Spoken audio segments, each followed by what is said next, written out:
Okay, little bit late, last minute things, and I haven't made my first drink. Which leads me to the question, what am I going to have? What indeed? I had a couple of ideas on that front.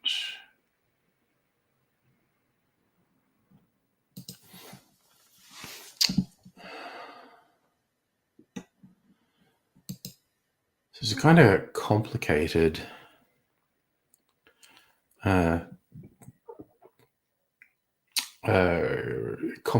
cocktail I was going to make.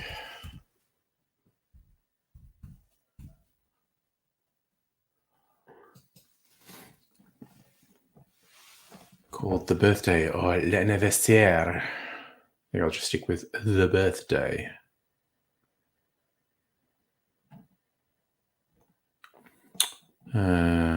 Excuse my French. I just love fun cocktail names. One called Excuse My French. Oh, it's a cruster variant. Brandy, lemon juice, sugar syrup, creme de framboise. Okay, well, I'm not going to make a cruster. Fuck that. The devil in me. Brandy, chili liqueur. Umeshu plum sake.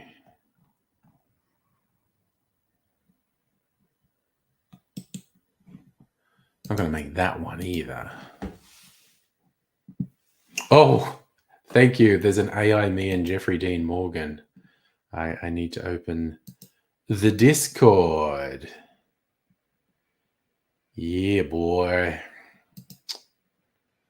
All right, AI generated images. Oh, wow. It's actually pretty fun. A realistic picture of Jeffrey Dean Morgan and YouTuber Angry Aussie sharing a birthday. Put Morgan in a black leather jacket. Give him a baseball bat wrapped in barbed wire. 40-year-old Angry Aussie in a cocktail shirt. Give him glasses and grey stubble. It followed the instruction very badly in so very many ways.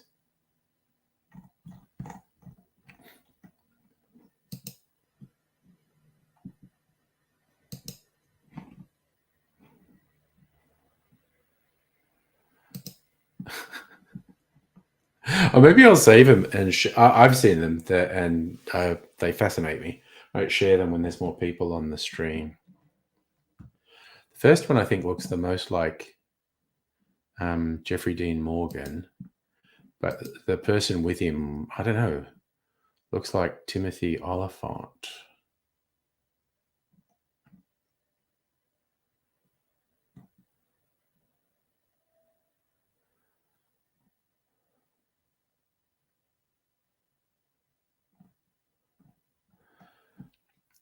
They are very, very weird. Hey, Strictly Sega. Watched a movie called Seconds. Not familiar with that one. Movie from my birth year, 1966. And Jeffrey Dean Morgan's, as I found out.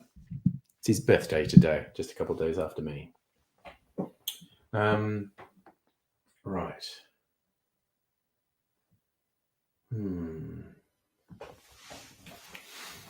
I have an idea. This is C'est la vie, brandy Benedictine, apple juice, lemon juice, and cinnamon sugar syrup. Nope.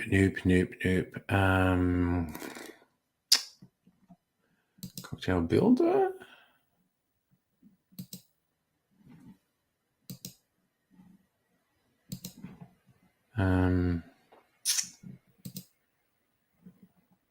Cocktail finder. Okay. I'm going to go keep this simple. Rum, and I'm going to improvise something that says ginger beer.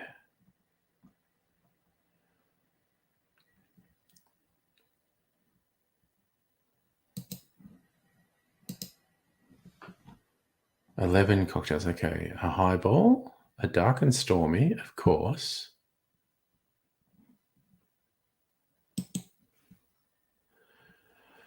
Bermuda Triangle, dark and stormy with added pineapple fruitiness.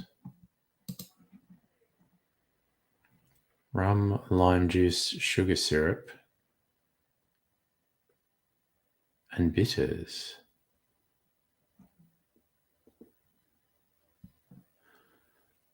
Huh. So it's like a daiquiri with bitters and topped with ginger beer. Bermuda Triangle. Rum, pineapple juice, orange bitters, and ginger beer.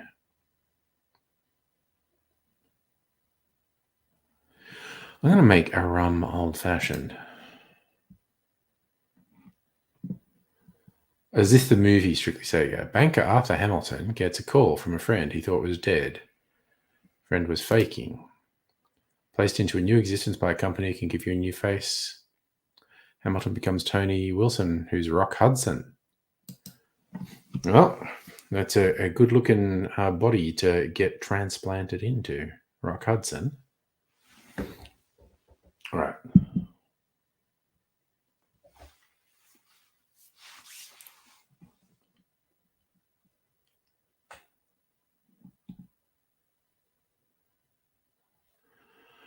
All right. I'm going to set up lights, and I'm just going to I'm going to talk about this sugar syrup. Meal near enough. Talk about this sugar syrup and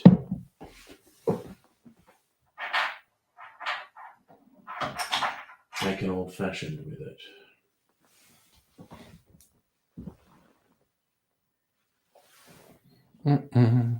Trippy old movies. There actually are some very trippy old movies,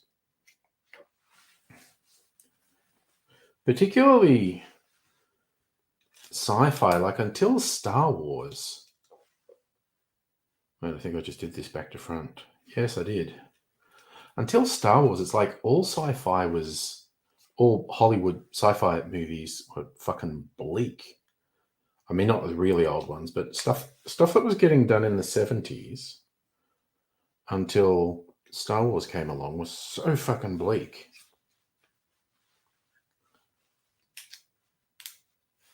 Recurring apocalyptic themes. And they weren't shy about making stuff quite trippy. Right, I'm gonna clamp my GoPro there. All right, clear the decks up here. Organize myself. I'm gonna put this back.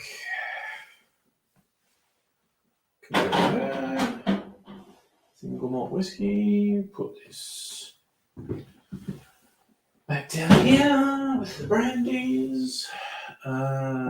Bitters can go here. I want some orange bitters. I'll put this out of sight for now. All right. Stuff is happening. I'll use my new rum. There we go. Triple molasses. This and this to here.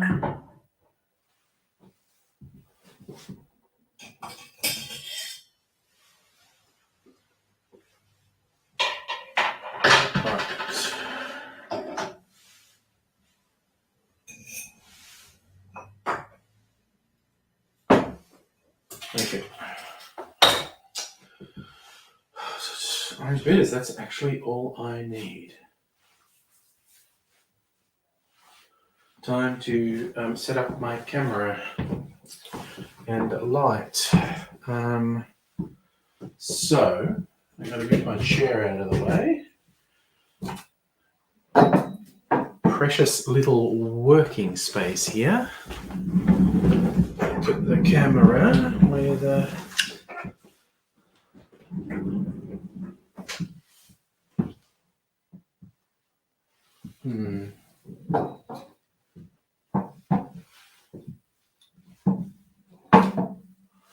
So I'll face that up there.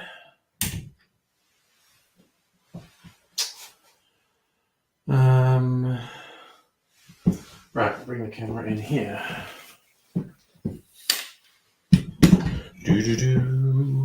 I watched the season finale of The Mandalorian, so I've got the Mandalorian theme stuck in my head at the moment.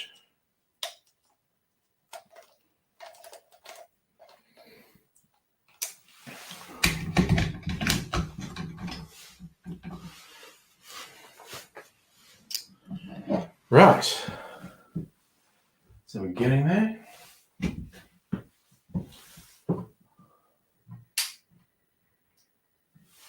Bit of light. Let's make sure that this is lined up right.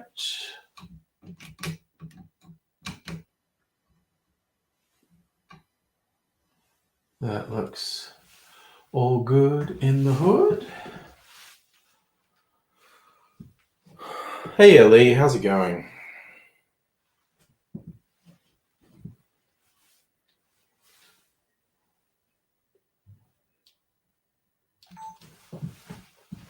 All right.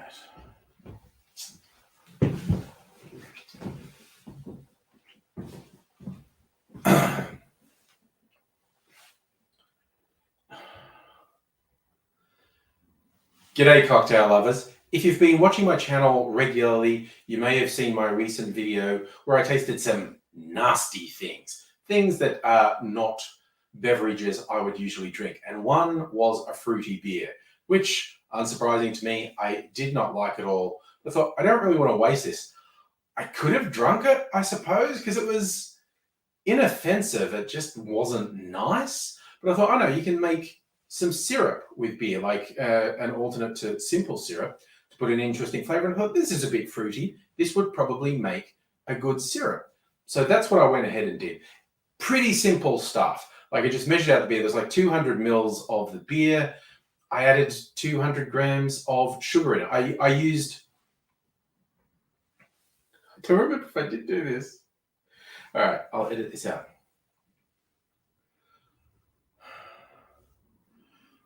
I used raw sugar because I thought that flavor would complement. I used raw sugar because I thought that would complement the flavor of the beer.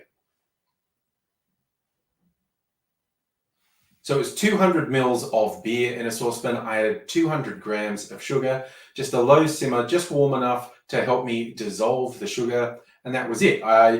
Wait, did I reduce it down? I did. I fucking reduced it. Jesus Christ, I should have watched back what I did. This is ridiculous.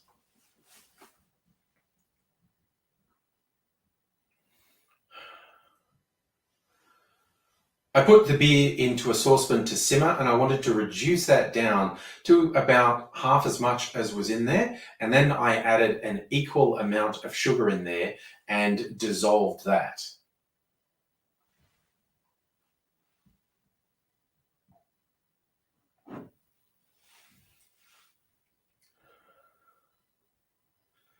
And so I've got myself a fruity beer sugar syrup. And I thought, what will I do with it? I was thinking of making a daiquiri with it because a slightly tropical flavor would probably go well. But I'm going to keep it even a little simpler than that. And I'm going to make a rum old fashioned.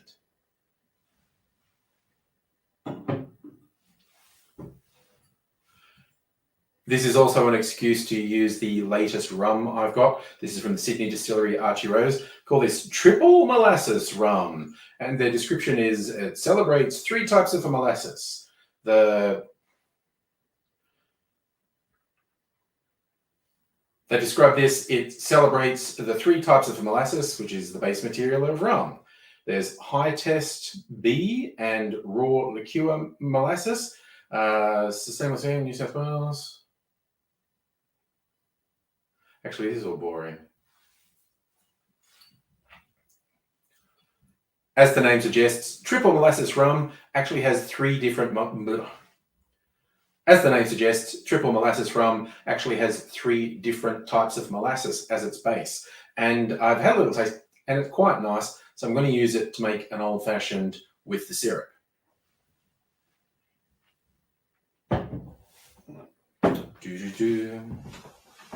I'm stumbling all over my words. Gonna do that. I'm glad you're good, by the way, Lee. I'll be good when I've got a drink to sit down with. Yeah, boy. Okay.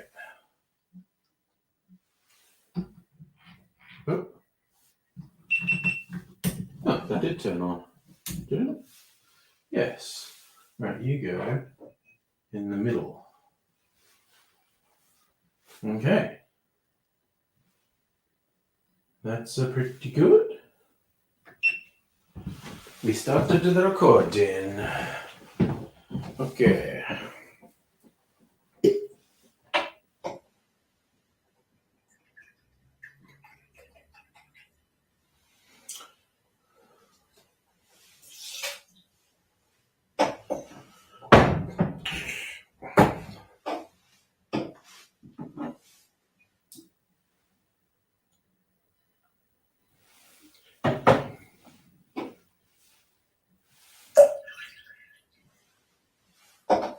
Orange bitters.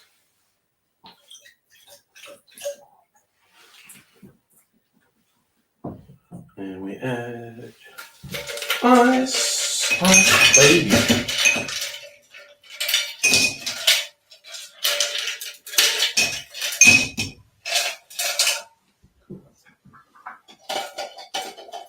Ugh. Gosh darn it. Put the ice away. Okay. Stir, stir, stir.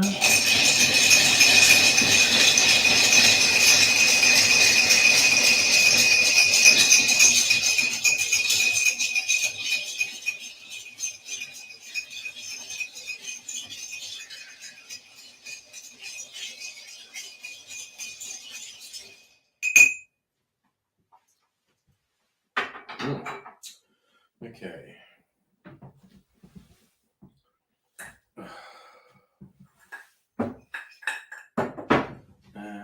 I'll just double check.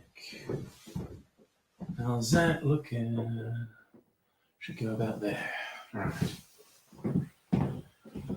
All right. All right.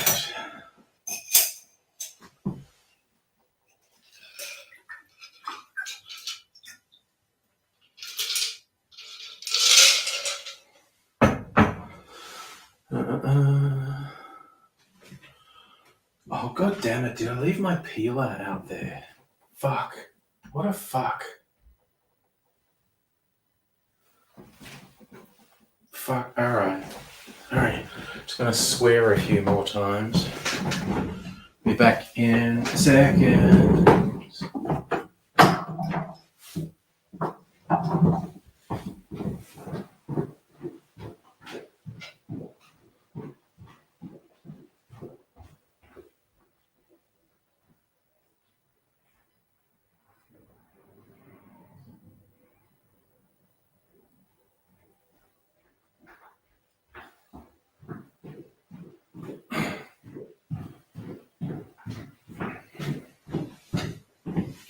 Oh. Okay, hey Lemonheads. I should have put my banner on that I was doing this. Ugh.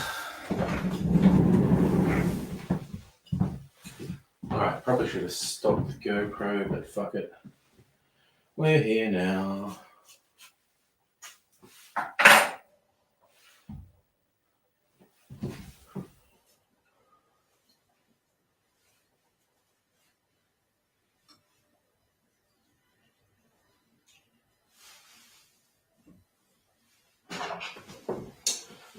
Where's my fucking cherries?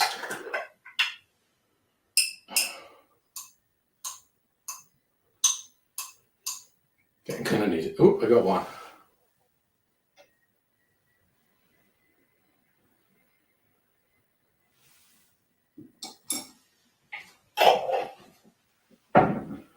All right. Cocktail made.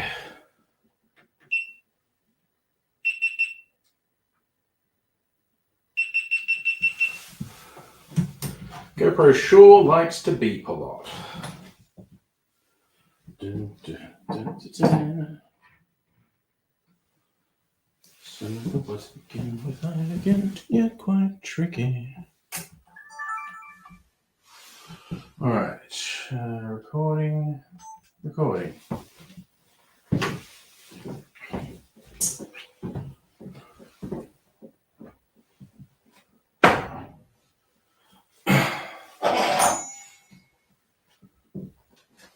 Ugh. Turn my viewer around. I like to see myself to make sure I haven't messed up.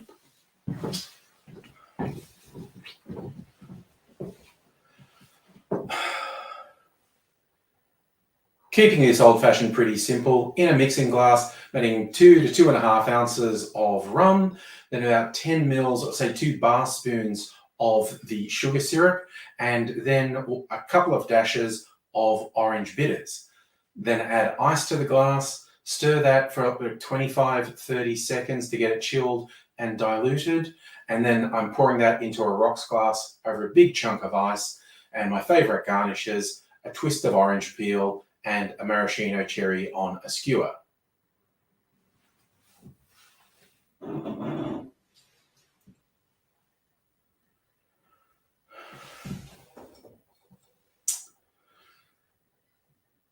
And here is the rum old fashioned with my beer syrup. Time to give it a taste. Oh yeah, those fruity elements. And I feel like, I don't know if I'm fooling myself, that slight fermented taste from the beer, because I did concentrate it somewhat, but it's playing really well with the rum. And I call this a winner. I'll doubtless use it in a few other cocktails as well down the line. But it's good to know. If you've got a beer you don't like, make a syrup with it. Waste not, want not. Hope you take care, and I hope to see you again soon. Until such time, I will say cheers. And then I'm going to sit down with my drink. And my coaster's not here. God fucking damn it. Sorry, I just keep finding things that aren't here. Annoying. All right, let's move this for now. That may or may not be the only video I make tonight. All right, actually, I'll turn that off. Back there. And bring my chair back around. All right. Oh my god. Okay. Oh, don't have my fucking coaster. I'm gonna get water everywhere. All right. No. Okay. I'm doing it again. What is it? It's like 24 minutes in. I'm just fucking around. Honestly, it's 8:30 and I'm just fucking around because I was 5 minutes late as well. All right. 30 seconds. I'm gonna go get my coaster and come back.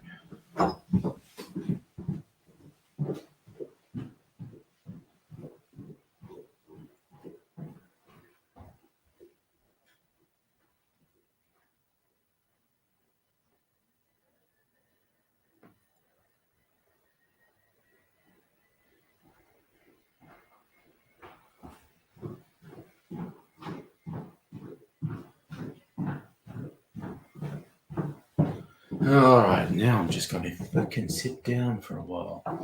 God damn it. Okay. Move some stuff on my little desk around. Oh, Lordy. Okay. Very, very quiet night. That's probably my fault.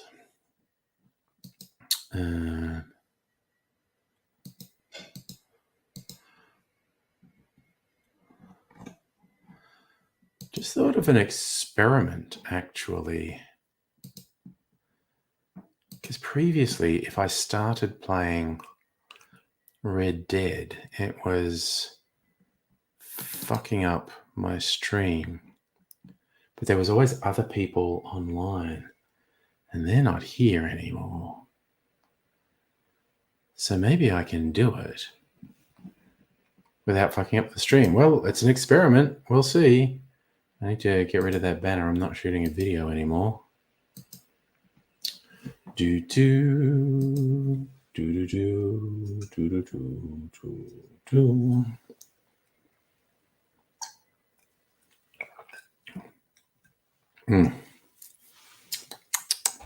Yummy, old-fashioned. Oh, okay, this is going to take a while. There's an update to install.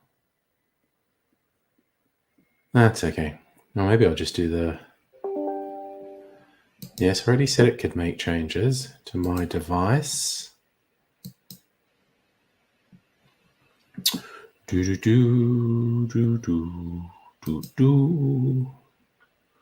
What's happening in the news this Earth Day?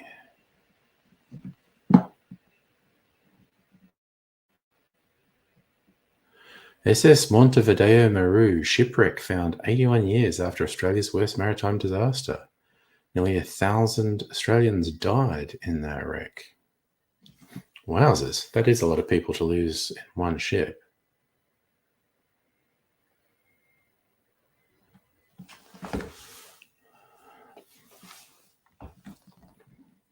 Man, that does seem like a big old drama. Oh, we're back to K2.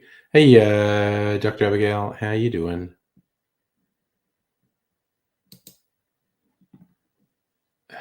Shit. I'm going to try something.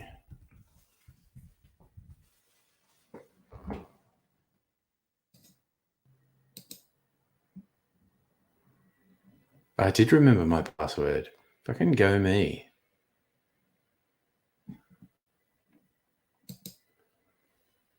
Hey, Raze, how you doing?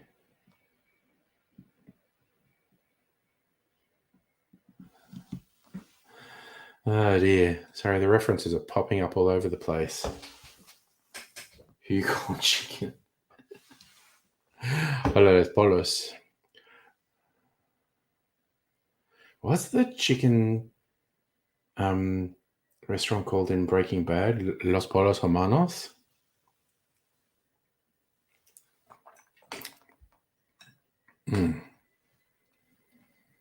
Fuck, I'm liking that old-fashioned more every sip I take of it.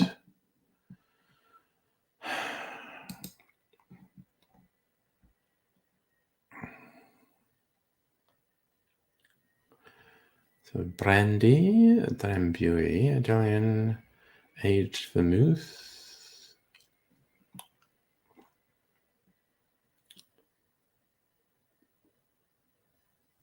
I am going to simplify this because that's too fussy.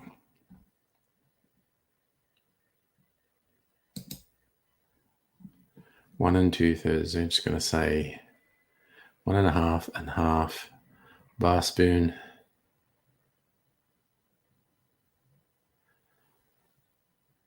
$20 mils of vermouth, 10 mils of raisin sugar syrup.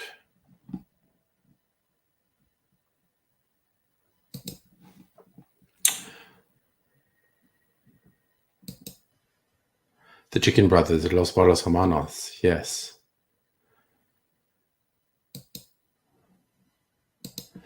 Almost have an urge to... It's like such a good series, and I have an urge to go back and watch Breaking Bad again. But I never watched all of Better Call Saul, and it's good too. But I'm not sure I can. I think it might be on a streaming service I don't subscribe to at the moment. And I'm just fucking not. subscribing to another service.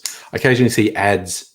Mostly, the offerings at Apple Plus seem to be getting better, and but I'm not tempted at all. It's like, no, fuck it.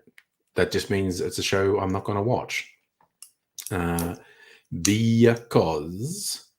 it's just getting ridiculous, and there's so much to friggin' watch on the streaming services I am on that I can just freaking survive without seeing literally everything. And it's very hard to resist the temptation to watch old cheesy stuff. Like Prime in particular has some fucking weird movies on it. There was one they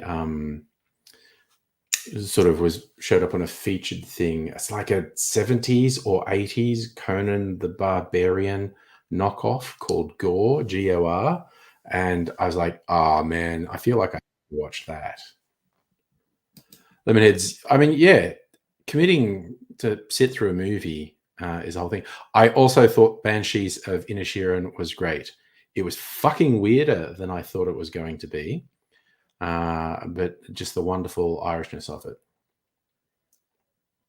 Ah, yes, you've got all the Breaking Bad and most of Better Call Saul. I was just amazed that Better Call Saul was successful, because it was just like, as in it was a good show, because there seem to be risks. I like this, another AI image provided by Megaleech of the Chicken Brothers, anthropomorphic chickens. They look like little sculptures. Like that's you. Oh yes, there we are. It's like you can win those with a Happy Meal or something, and they got like boxing shorts on.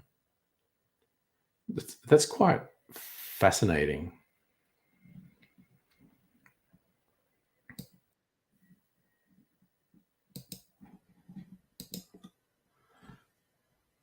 Oh wow! You also got some Chicken Brothers looking very, very gangsterish, actually.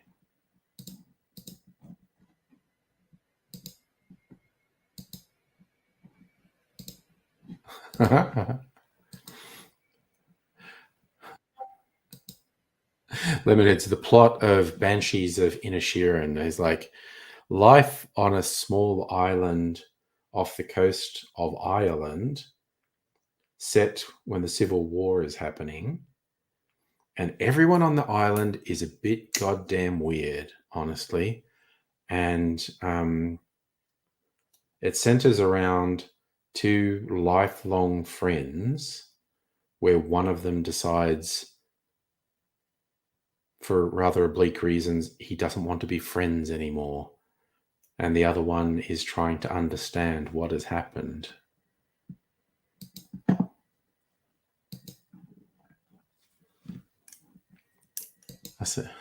Sorry, I'm just going to do these Chicken Brothers again because I quite like them.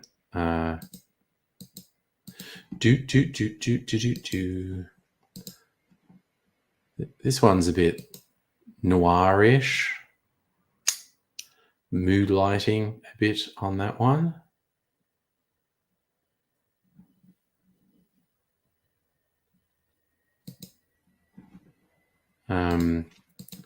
Who else is in there? This one's got a nice hat. They're looking a bit more gangsterish, these two. But again, they look like they're toys or figurines or something, which is a look I quite like. I think there's another one with hats. Like little stereotype Mexican hats there.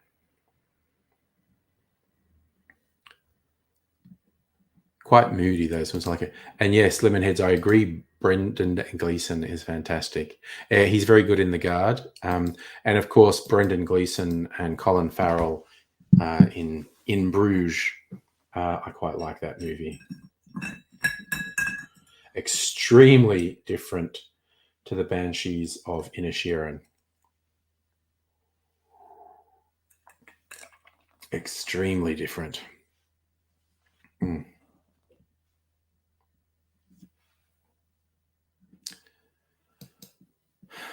was fun times.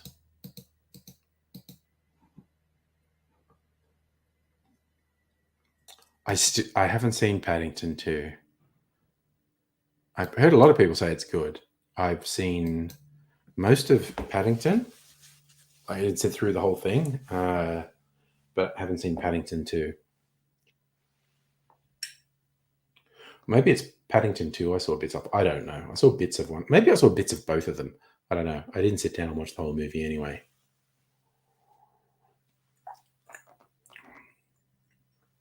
And yes, Ricky Cedar. Yeah, that's what everyone says. Like most people agree Paddington 2 is genuinely good movie. Oh, that's okay. That was the one I saw bits or most of. Hugh Grant is the bad guy. Okay.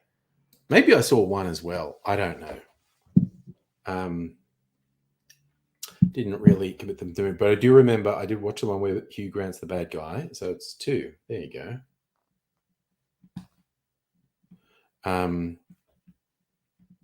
But yes, I didn't actually sit and watch it from beginning to end. I saw parts of it.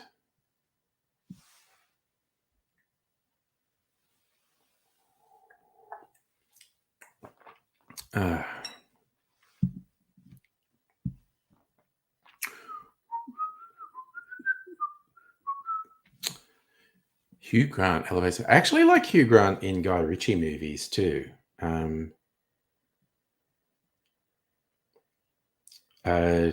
The Gentleman didn't get a lot of attention, but I quite liked it. You know, it's kind of like Guy Ritchie going over very well-trodden ground for him, gangster shit. But I did enjoy it, actually. And Hugh Grant was pretty good. I think he's like a sleazy paparazzi guy in that. Was he I just remember he was sleazy. He was very fucking sleazy. And I feel like he was having enormous fun being sleazy. I also agree, Lemonhead. Brian Cox is very good. Yes. Yeah, Guy Ritchie movie, The Gentleman, from a couple of years ago. 5 years ago? Probably. I mean, COVID fucked up my sense of time so badly. It's definitely a pre-COVID movie. So it's maybe 5 years ago. Oh, Rays, I actually love Interstellar, a Nolan film. Going into a very different genre. But yes, there is so much I like in Interstellar.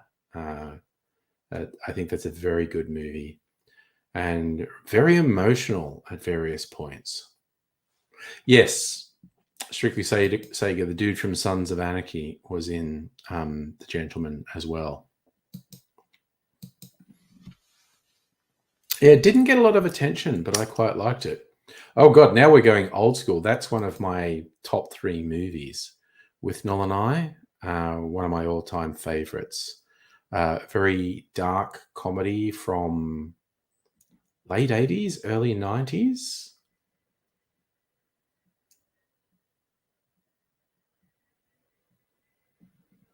Check out 2016 film Free Fire. That sounds vaguely familiar. Rays, if you're talking about the end of the world stuff, okay, the fun thing, people who've seen Interstellar, you might not know this little bit of trivia. There are like all those people being interviewed about basically Earth going to shit, like the dust storms and everything. It's like some of them are actors doing stuff just for the movie. Some of them are people who actually lived through the Dust Bowl uh, events of the mid 20th century United States. So some of them are actors doing lines. Some of them they are talking about their genuine experience of the Dust Bowl disaster of the, I think it was like mid or first half of 20th century. I think it was somewhere between the 30s and the 50s. So I thought that was very interesting. That some of the stuff though was just for the movie, but some of the stuff was people actually talking about what it was like living through the Dust Bowl. So, oh, Dr. Abigail, Withnell and I is set in the last days of 1969 as two out of work actors who are sharing a house in London go on a holiday by mistake where there's they're just leading this absolute degenerate lifestyle, and it's just very funny. Oh, thanks for the clarification, Dr. Abigail. Only one of the people talking about the dust was an actor. All of them were real people that lived through the Dust Bowl, apart from the one person. Okay. The that also makes me think of a less well-known movie. I think it was called The Air Up There. It was like George Clooney as someone who specializes in transitioning people in companies who were going through mass layoffs. And there's a lot of bit where it's like interviews with people and people talking about how they feel about getting laid off.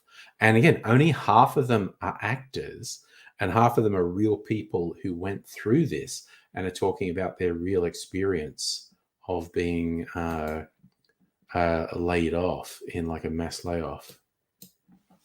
No,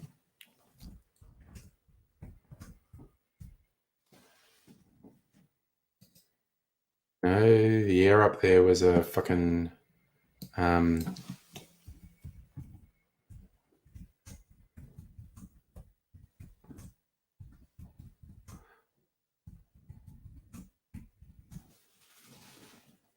Up in the Air. That's why I fucking got it confused. Up in the Air. Yes, George Clooney is a corporate downsizer. His whole job is going to companies where they're laying off just huge numbers of people and doing the transition stuff.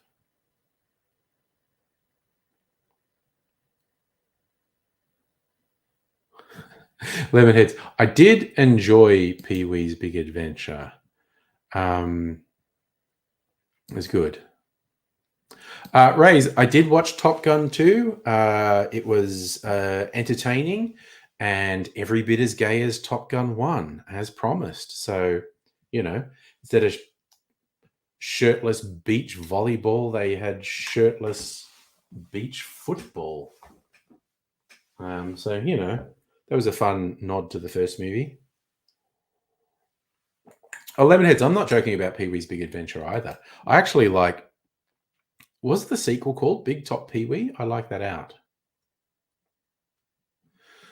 So this one's about Interstellar, Dr. Abigail. The ticking sound and the soundtrack were in the water planet. It's 1.2 seconds per tick because of time dilation. Each tick's 1 year on Earth. Yeah.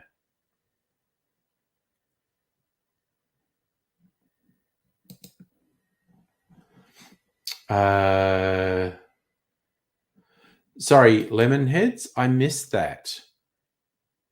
Exactly what? Oh, the enemy? It was Iran.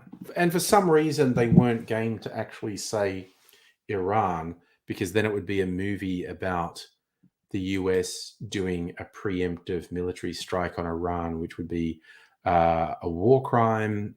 Well, it would be a crime in the international court and it would be an act of war.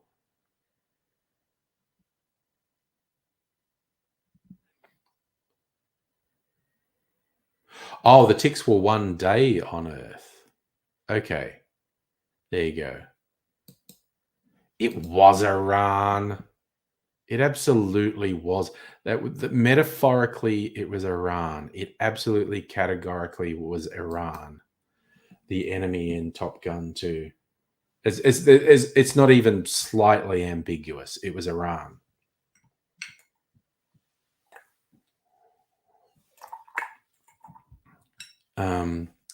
Ray, you're saying Barry Humphries died. Don't really care. He turned into a fucking asshole. Did he? I had the news open, and it didn't feature prominently. I know he was in hospital, and there was one report he was really bad, and another report that he was recovering. I suppose the really bad one.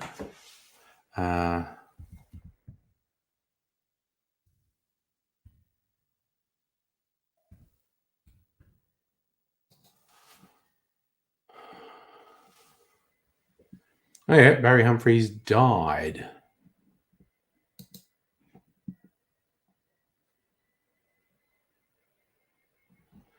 Made it to 89. Got readmitted to hospital days after being discharged because he got worse.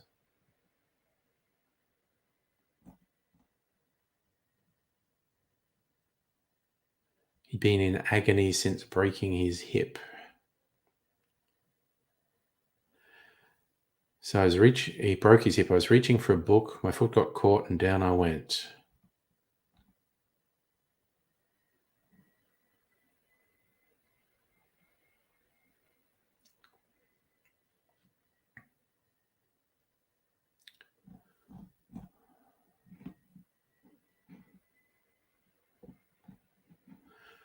There you go.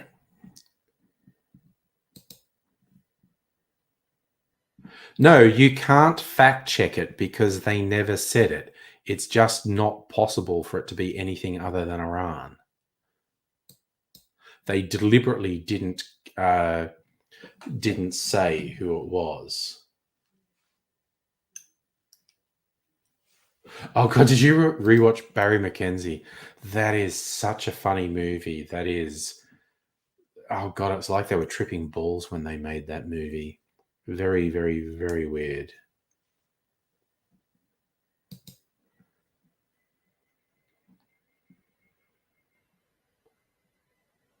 Safa, I don't know what you're talking about with Bush Senior era.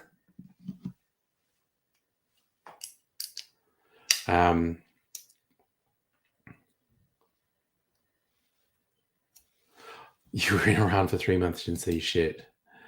I flew over Iran. I was on an intercontinental flight. At one point at night, I looked at the map and we're going over Iran. I saw all the little things. Safa, I think you're getting confused. The US has never had an official war with Iran. I think you may be confusing Iraq. Iraq and Iran have had a war where Iraq was US's proxy and Iran was the Soviet Union's proxy.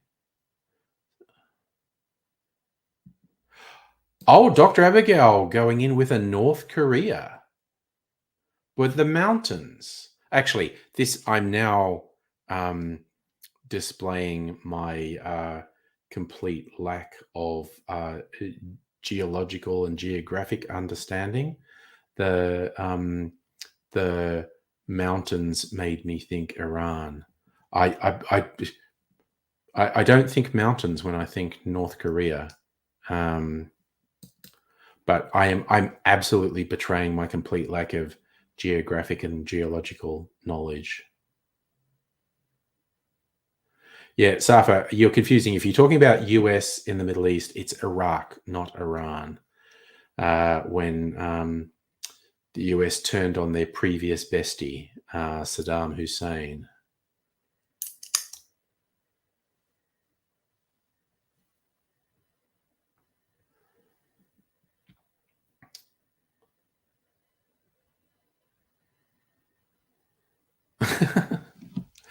But yes, they deliberately in Top Gun 2 didn't say who the enemy was, which was, honestly, fucking gutless. If you're going to go rah, rah, rah, US taking extreme military action on countries that they're not even friggin' at war with.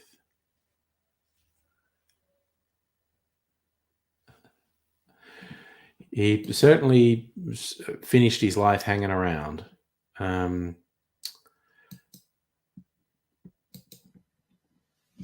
But yes, I don't. Okay, here's the absolutely conclusive thing to me that the enemy in Top Gun 2 is Iran. The talk about them developing uranium enrichment, I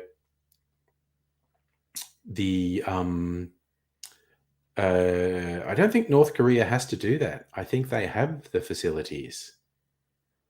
And Iran doesn't. And that's a big obsession of Americans. And also, I'll go out on a limb and say the US would never launch a strike on North Korea, first because of probable retaliation from China, but second because of definite retaliation North Korea would do on South Korea and possibly Japan as well. So yeah. Hey Kevy, mate. Yes, Barry Humphries apparently went downhill pretty badly. 89, certainly not bad.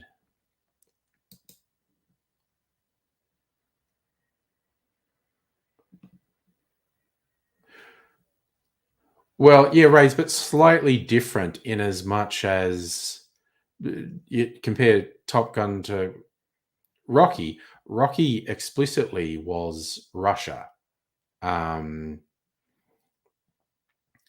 Jarhead was specifically the Iraq War. Top Gun, for whatever reason, they act coy and won't say exactly who they're having an armed conflict with. But it's funny and it's silly. Okay, I'm going to try and decide, am I going to make this complicated drink the birthday? I don't think I want to do that as a short. I think I want to do it as a full length one. So I should add it to my Trello.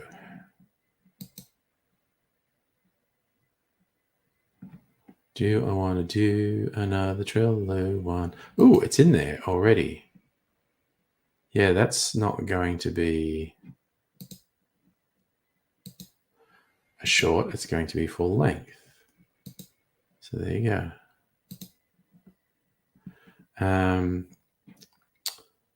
Do I want to do another short video? Will I save that for Sunday, maybe? Maybe not. Got to think things through. Oh, yes. Well, I think in James Bond movies, they do, well, apart from, fictional criminal enterprises like Spectre or whatnot. Yeah, I don't know that. I know in the James Bond books, he was specifically doing missions against the USSR. But yeah.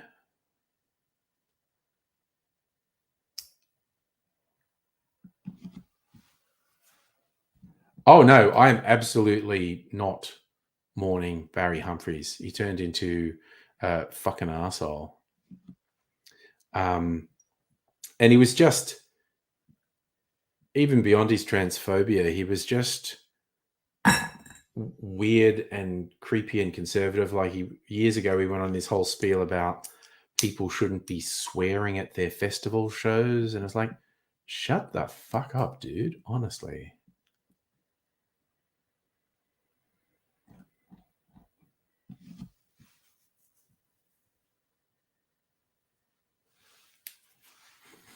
But yeah, it was like, there was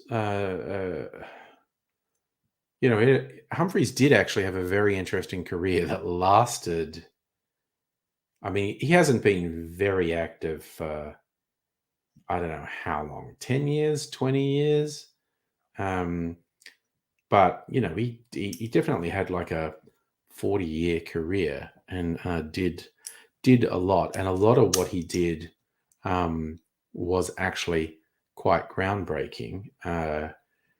He certainly degenerated into a conservative old prick who would regularly just say really stupid shit. So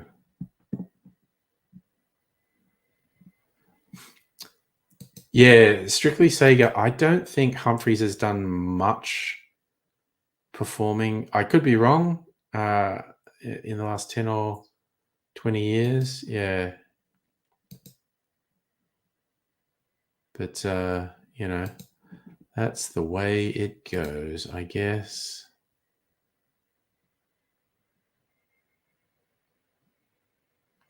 Well, that's okay. Megaleech gave me a link. The true story of why Iran had F-14s for Maverick to steal in Top Gun.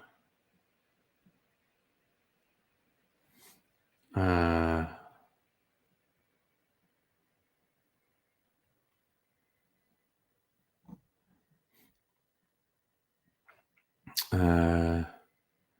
Iran got a fleet of F-14 Tomcats.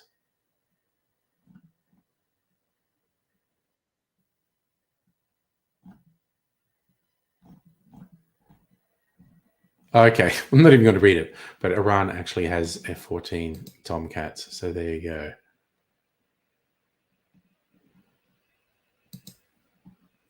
And also, nobody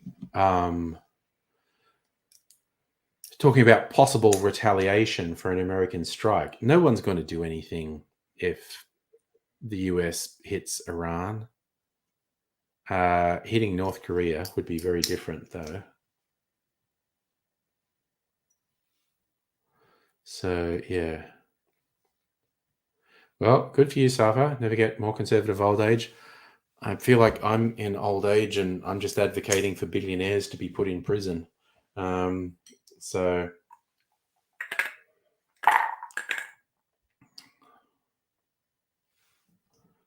Dr. Abigail, you may have touched on something important, that the movie is fictional and not actually directly connected to the real world.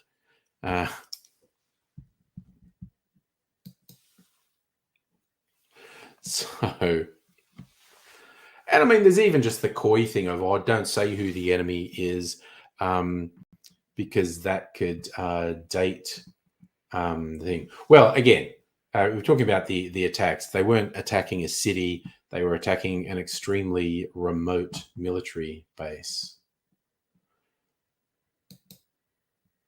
So, Kevy, mate, last year Bundaberg did winter campfire rum. This year they've got a new campfire rum, marshmallow, chocolate, and biscuit. I actually got their campfire rum, and it was shit. I used it to make liqueur. I did not like it at all, but I made my signature liqueur with it, and that was good.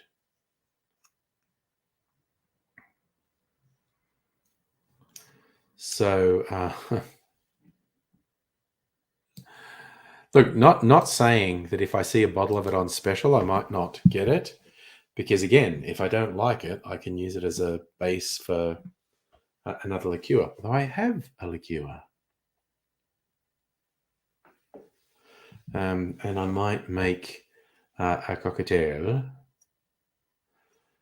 Trying to think, what will I do? I got all the ingredients to make this birthday one.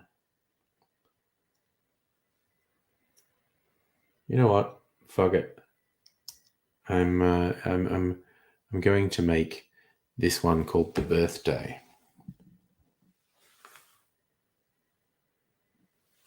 Oh, Kevy, pouring it over ice cream. Nice. Well, like I said, I actually the liqueur I made be even better over ice cream than just the rum, actually. And I've done another version of it.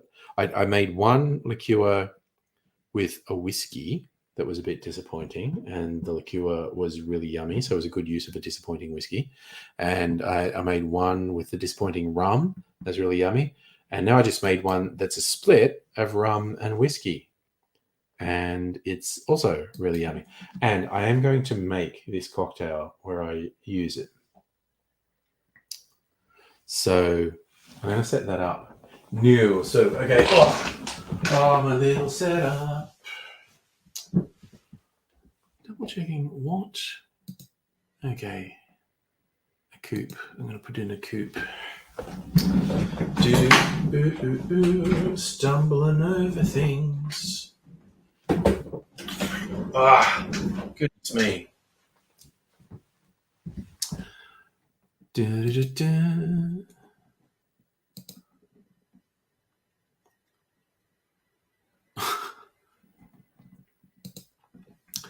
Okay, and I'm gonna go and set this up. So this goes to here.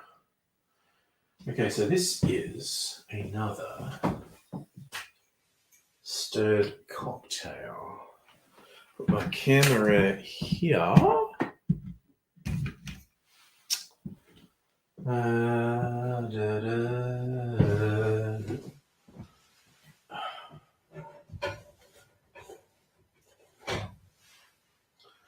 All right, you know what?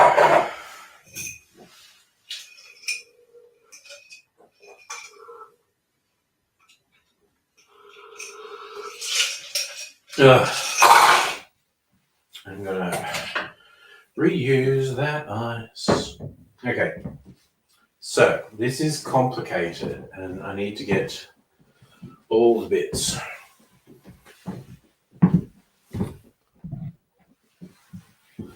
Right, let's get all the bits.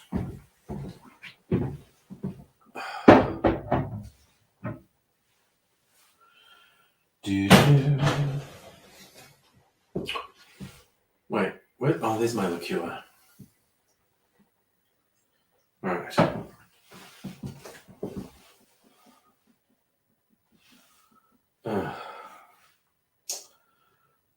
Double check the birthday. So, brandy.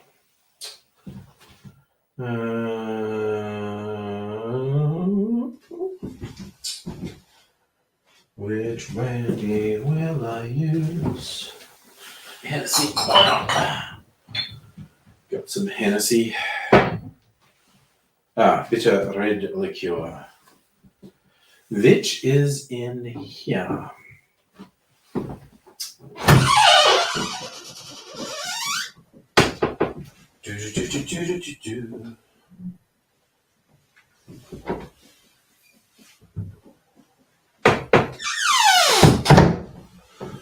Okay.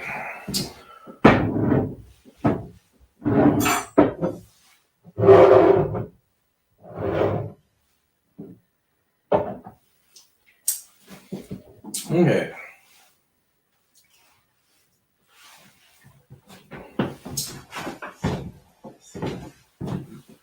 All right. I'm gonna set this up. Gonna turn that light on. Turn this camera on. Turn my audio recorder on. All right. So that's looking good. Okay.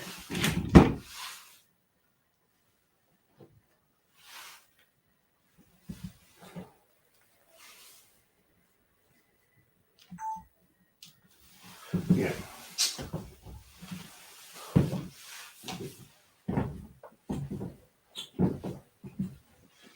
Oh God, I keep forgetting to turn my little viewer around so I can see myself. I need to see myself or I get insecure. All right, here we go.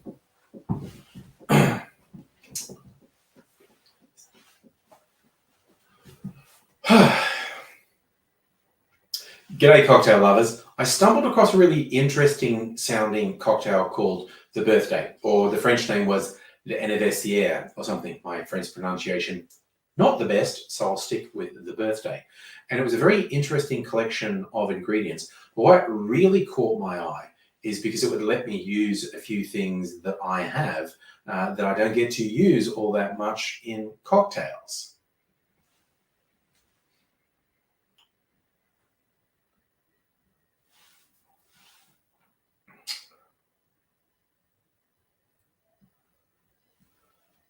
So I'm just double checking what I call it, a raisin syrup. Yes, a raisin sugar syrup.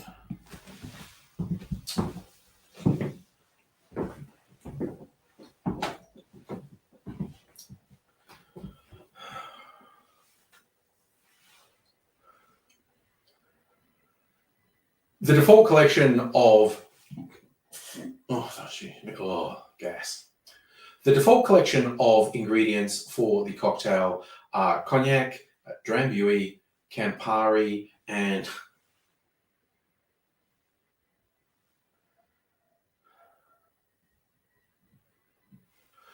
the default ingredients recommended for the cocktail are brandy and I stumbled again.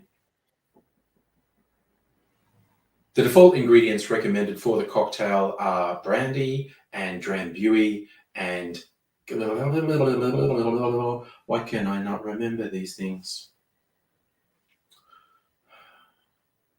The default ingredients for the cocktail recommended are brandy, Drambuie, Campari, vermouth. They recommend an aged vermouth, and it mentioned a very special sugar syrup, a raisin sugar syrup. And there's a whole bunch of things in there. So, I can do it. For instance, I have this aged vermouth. I get to use that.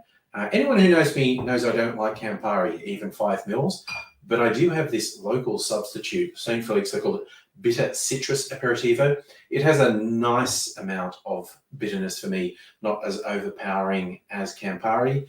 And in terms of Drambuie, which is a whiskey liqueur, I'm going to use my own whiskey liqueur. I put a video up how I made this recently. It's actually a whiskey and rum liqueur, but it's super good. I'm going to use that. And rather than a raisin sugar syrup, I'm going to use my spiced apple brown sugar syrup and bring it all together so it'll be a little different from the recommended ingredients, but not far off the mark. So let's go.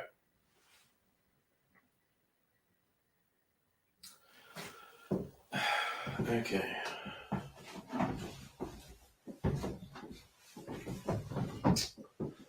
I will stop those things now.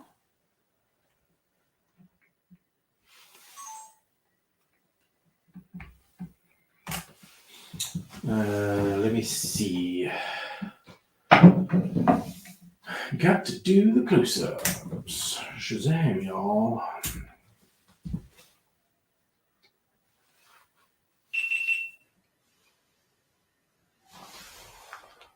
Oh, wait, that needs to go up a bit.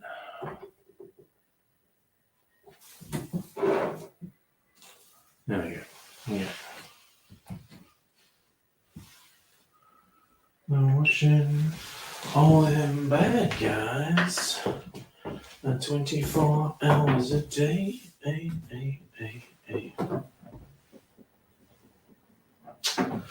Okay.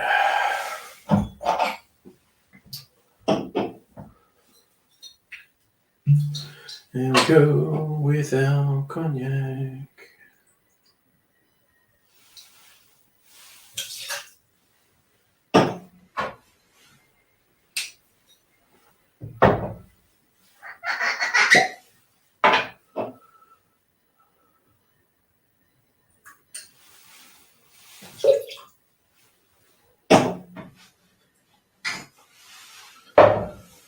Five mils of this.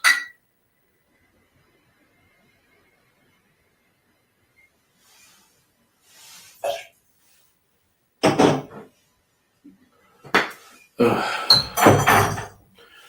20 mils of vermouth.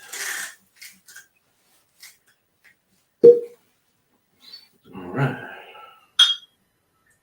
All right.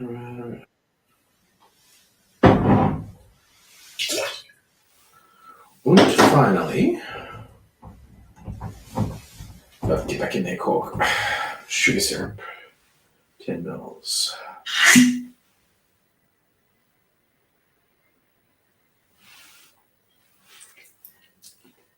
God damn, that's yummy sugar syrup. That's so fucking good.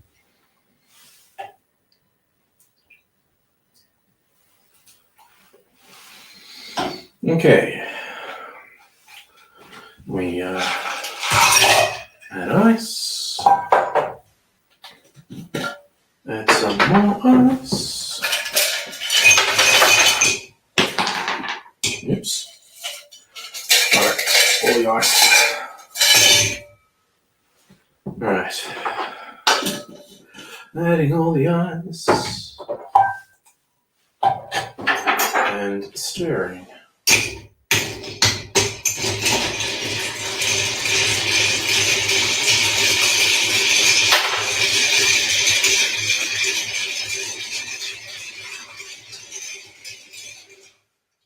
Get back in there, ice.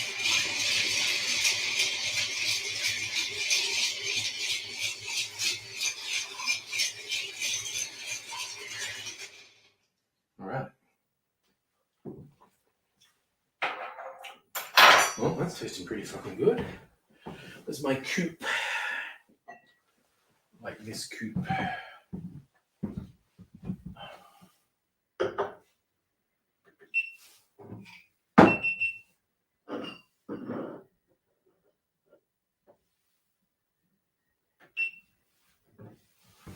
Alright.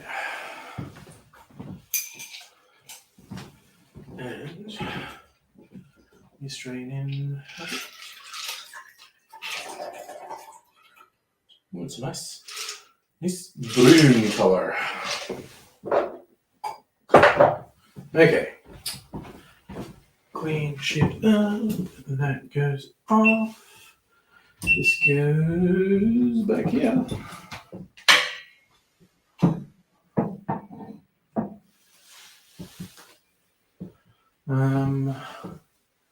Yeah, okay. Switch that off. And switch this on. Rays, it's traditional to put lots and lots of ice in when you stir. I don't always do it, but people say it makes a difference. All right.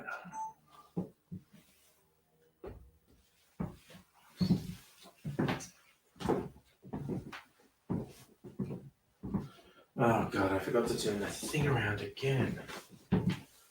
Okay, there we go.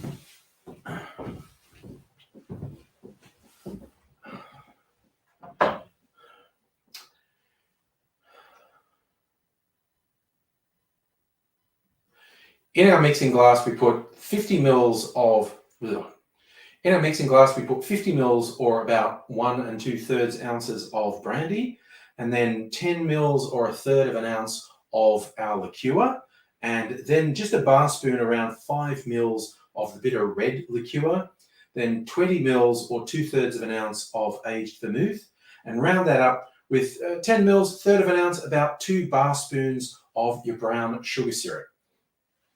Add ice to our glass. Stir that for a good 25-30 seconds to get it nice and chilled and a little bit of dilution, and then strain that into a chilled coupe.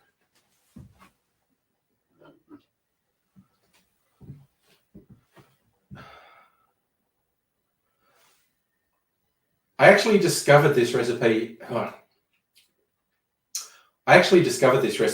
just a couple of days after my own birthday, and I feel like I missed out a bit, but I'm going to try it now.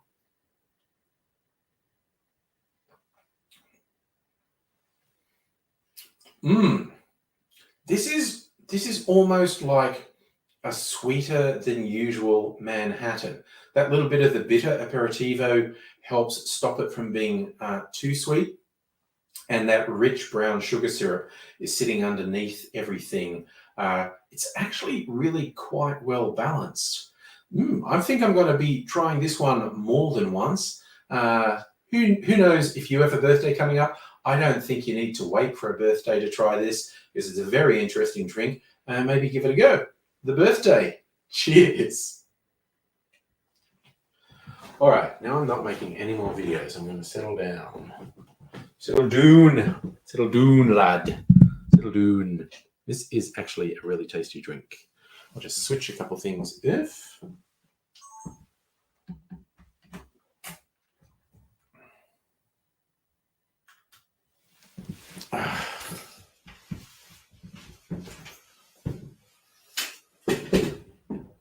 And switch that light off.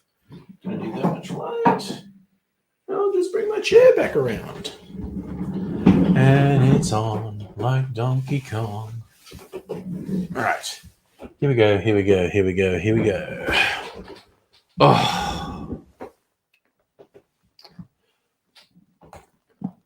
Oh, sorry. I just saw some comment about the GoPro. Yes, the GoPro is used for the close-up slow-mo shots, as Megaleech said. My Sony video camera is the main shot. Oh, yes. Okay. So, because the theme of tonight, so I was looking for a theme of tonight, and I was looking at birthdays, and Jeffrey Dean Morgan, turns out, was born just a couple of days after me. So we're almost twins. So Megaleech did me a series of AI-generated images. The prompt, let me see. The prompt was a realistic picture of Jeffrey Dean Morgan with YouTuber Angry Aussie sharing a birthday. Put Morgan in a black leather jacket, give him a baseball bat wrapped in barbed wire. Put 40-year-old Angry Aussie in a cocktail shirt, give him glasses and a grey stubble. And spoiler alert, it has followed these prompts very poorly. But they're kind of fun images all the same. But it's been very bad at actually following the prompts. Right. So there's a few of them. Let's share the screen. Okay. So this first one, I think the one on the right probably looks the most like Jeffrey Dean Morgan of any of them. The one that I guess is supposed to be me kind of looks a bit like Timothy Oliphant. And the baseball bats are hilarious. And there are like loops of barbed wire in the background, but not on the weird little mini baseball bats. And as is typical for these, the hands are all fucked up. So that's kind of fun from that perspective. Ooh. What did I do then? Oh, you put, yes, no, David Arquette. David Arquette was actually a good one, Rays. And yes, it's actually spelling birthday was quite interesting because Midjourney's exceptionally bad with text. This one appears to be noticeably better with text than Midjourney. But like, look at this one that's got a 40 on there. It picked up 40. Again, I think the one that I think is meant to be me, who's on the left as I look at it, looks like someone else. But again, the one on the right who doesn't really look like anyone, the stubble, it kind of looks like silver spray paint, like he's been chroming. But it got a 40 in there, which is actually interesting. So there's a few of these, by the way. No, they don't actually really get any better. Speaking of weird bits of silver, why does, okay, the one on the left, which I think is meant to be Jeffrey Dean Morgan, have a silver nose? That's very strange. The cake and the hands. But okay, here's a fun thing. You notice is if you think the other one's me, holding a baseball bat in his right hand, but there's also a hand coming over Jeffrey Dean Morgan's shoulder. What the fuck is that about? It's very strange. Very strange. Yes, Dr. Abigail, it's a sort of Mad Max chroming thing going on. Yes, I love that race. If your nose has that color, don't ask questions. That was the wrong button. There are still more of them. This one intrigues me. That is, he's got a microphone for some reason, and it's like a tiki torch with candles around. That's very weird. That one is very weird.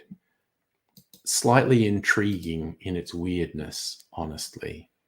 There's still two more. Now we finally get Hawaiian shirts. So as it was me who was supposed to be wearing the Hawaiian shirt, so the one on the right is supposed to be me. And the one on the left looks less like Jeffrey Dean Morgan than almost any others. And it's got little spiky bits on the baseball bat, but for some reason couldn't do it with barbed wires. And it almost spelt happy birthday in the background. And we seem to be having our party at the MCG, which honestly I think is fair. I think I deserve a party at the MCG.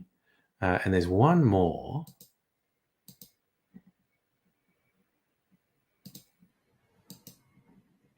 This is the weirdest one. This is the most fucked up one, I think. Just weird random hands. And the baseball bat is turning into a birthday cake with a candle on it. And there's a random string of barbed wire, but it's not around the thing. I mean, that one's just weird on so many levels. But yeah.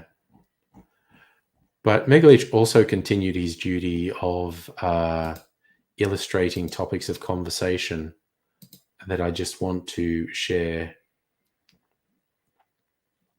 This is when we're talking about the Bundaberg rum, chocolate, and marshmallow. That's actually a reasonably good illustration of chocolate and marshmallow. You can find flaws in it, but that's actually not bad.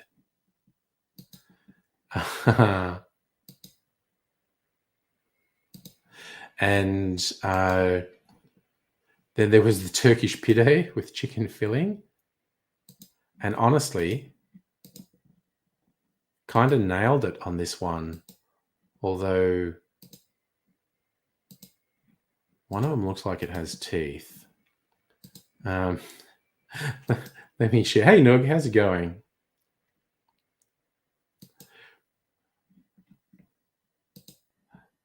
Like these pide, the bits of chicken kind of look like teeth. It's like a little mouth with teeth in it.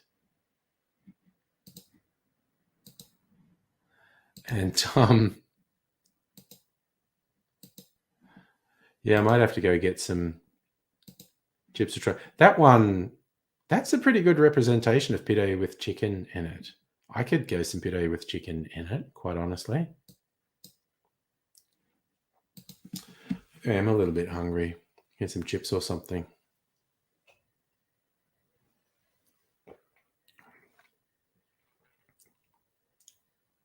Man, this is pretty fucking good. Oh, that is pretty good, actually.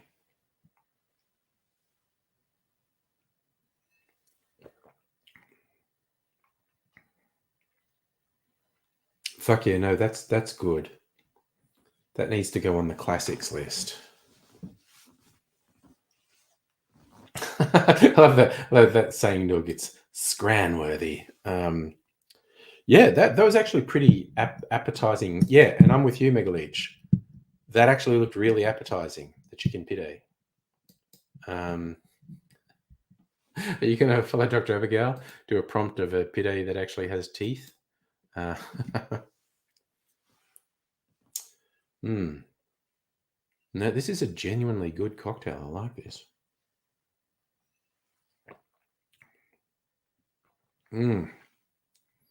Fucking love boozy cocktails, honestly. Have you actually ordered some food? Strictly Sega. Talking of food stuff, I don't know, do I have anything good food wise? And Megaleech shows you chocolate. Yes, Megaleech, you share them. I'll decide if it's going to traumatize people on the stream, but it should definitely go on the Discord.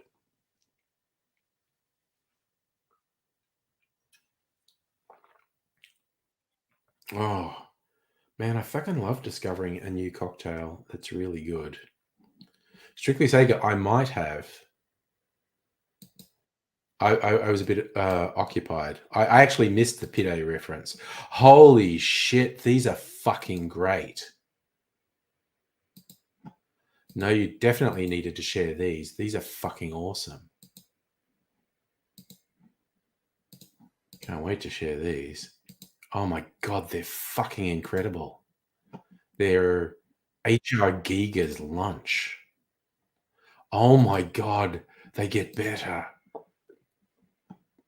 This is literally lunch as designed by HR Giga.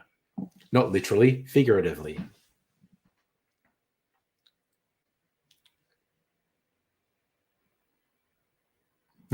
Feed me. I did enjoy, although it was a complete bomb at the box office, I did enjoy that movie of the musical of Little Shop of Horrors with Rick Moranis as the main character. Anyway, so Pide with teeth. Let's fucking go. Okay. This one's kind of cute. This looks like something from Dungeons and Dragons. It's like a trapper or something. A bread-based trapper in Dungeons and Dragons. That's cute. I like that one.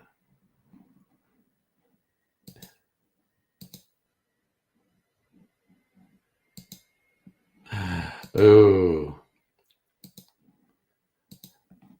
They get more toothy. I'm just warning you now. I don't know if anyone has a phobia about teeth in places where there should not be teeth. But that's pretty toothy. This is who's the filmmaker who did the Cronenberg? This is food in a Cronenberg film. Yes. Nog hardcore D&D stuff. Bread mimics. They all look like mimics.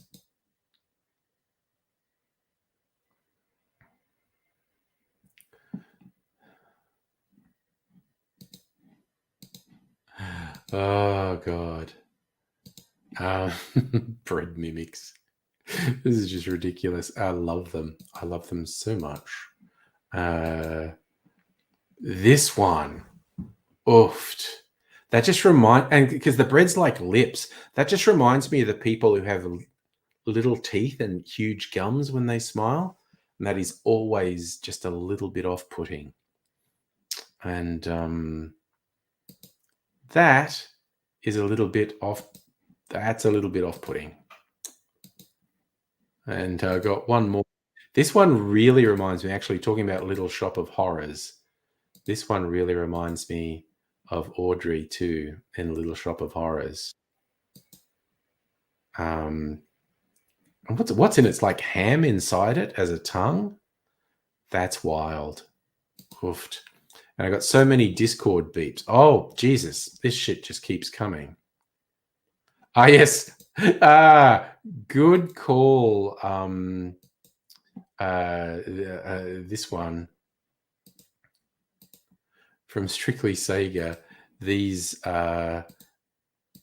do in fact look like the thing of Monty Python Sings. That's really little, but is very much I like Monty Python sings what we're seeing.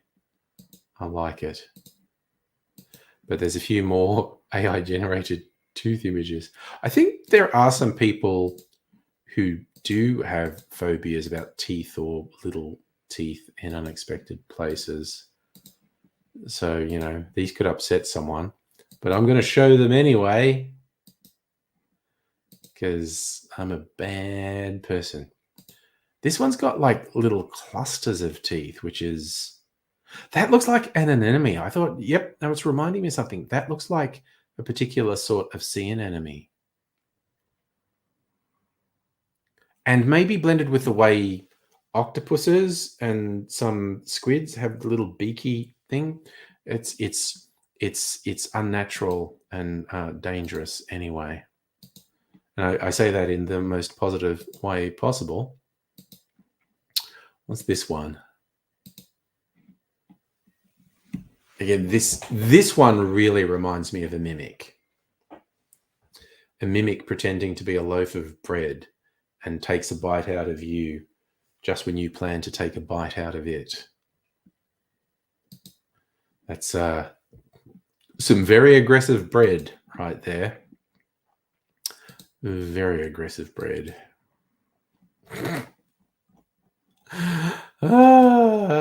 That's stuff is wild. We're up to 9:30. Okay, and I've had I've only had 2 beverages. Okay. Fuck, that's good. The birthday is really good. I might make myself another old-fashioned variation. Oh God, Megalich is just going to town with the bread with teeth, the sandwich that wants to bite you back.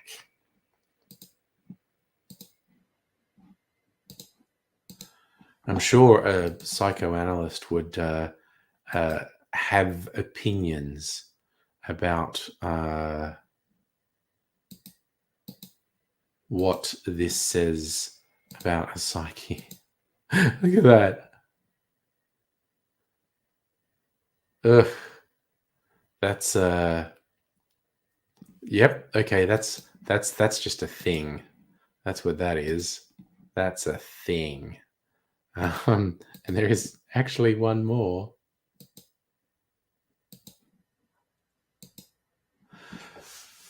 Oh, and that's got like weird sausage-looking things in the sandwich. It's like that's its tongue or something. Oh man, that's incredible. But again, the bread. It's a really nice representation of a French roll. And, you know, got good crumb, as they say on Great British Bake Off.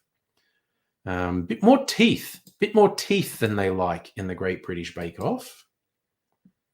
Ha! Sorry. Okay, now we're just coming up with the prompts. An ant with human teeth. I might try and recreate the old-fashioned I made for Mrs. Angry before I started the stream. Because I kind of had a inspiration and I thought it would be good, and she said it was. Oh, Jesus fucking Christ. I'm honestly not sure I want to share that one. Did you change the prompt to a man eating sandwich? Okay, I'm going to throw out a little warning. I find these images genuinely disconcerting. So a Bake Off episode based on horror. They should do that on one of the celebrity ones, honestly. Safa, you get a lot of teeth in your Subway sandwiches? I get what you're saying. The bread was actually a good representation of bread. But okay, so fairly warned be ye. I think this is a genuinely unsettling image. This one is probably the worst one. There's something about that that's just not good. That is not good. Not good at all. This one is also unsettling. Probably not as bad. but that's pretty fucking unsettling. Also, interestingly, the way that thumb is, that person's not feeding himself. Someone's feeding that to him. Good Lord. Good Lord. Yep. So these have slipped a little bit into. Oh, okay, Dr. Abigail, they're mild, but they're just a little bit unsettling. That's very meta, and I love it. Strictly Sega, Megaleech making picks for the stream. That is very meta, and I love it. Which one's which? All right, I'm going to show you this one first. And again, it's just slightly weird and slightly unsettling. Oof. Yeah, that's a bit weird. There's one more. This one is not creepy like the other ones, but the person is just so into it. It's like really going to enjoy biting into that. It's a little bit unsettling from that perspective. I mean, they were fun, but weird.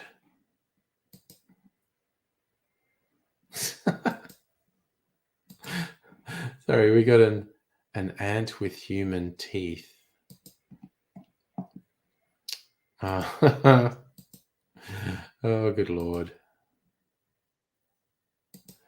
So this is an ant with human teeth. That's fun. That's fun, that one. Okay, this one is a very weird interpretation of the theme.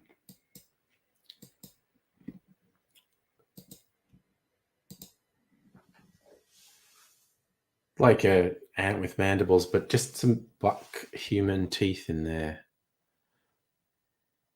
Yep, that's just a little bit odd.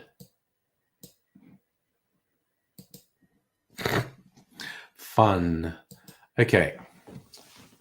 I am going to make myself an offer, and then I'm gonna go and get a fucking non-alcoholic drink, I think. I mean, it's already 9:44. I'll probably go a little bit late, but not super late tonight.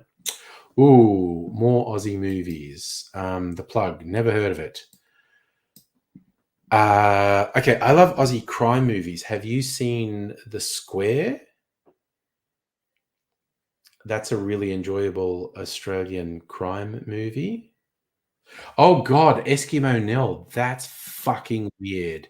Because Eskimo Nell is like some dirty poem, and I've not watched Eskimo Nell, but it's got some fairly notable people in it, and it's just fucking inspired by some dirty rhyme school kids used to say.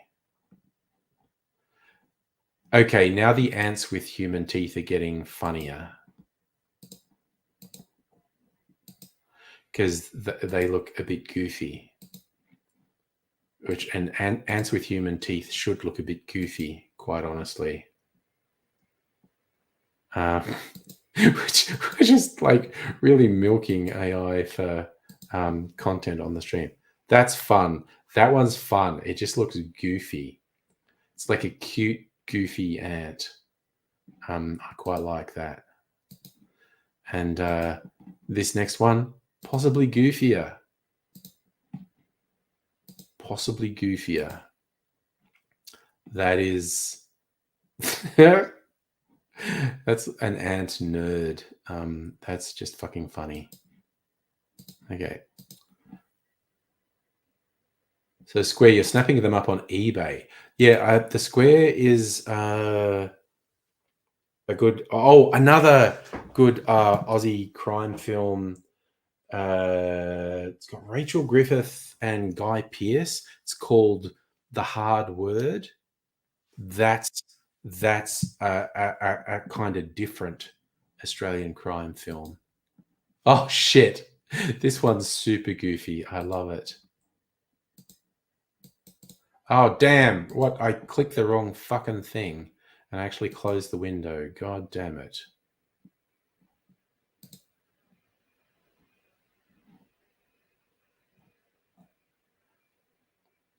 Wait, Jamie Foxx got hospitalized?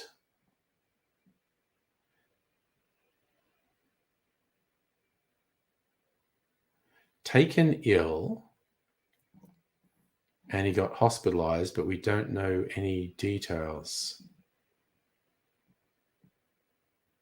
Medical complication.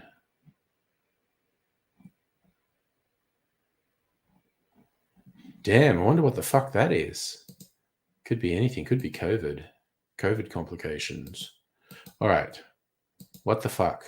Come on, Discord. Fucking play nice.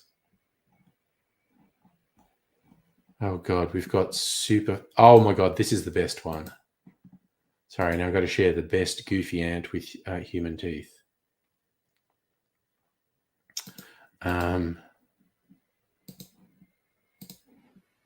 That's just the best. That ant is so happy to see us and show us its human teeth. It's a very happy ant, that one. That's just the fucking best.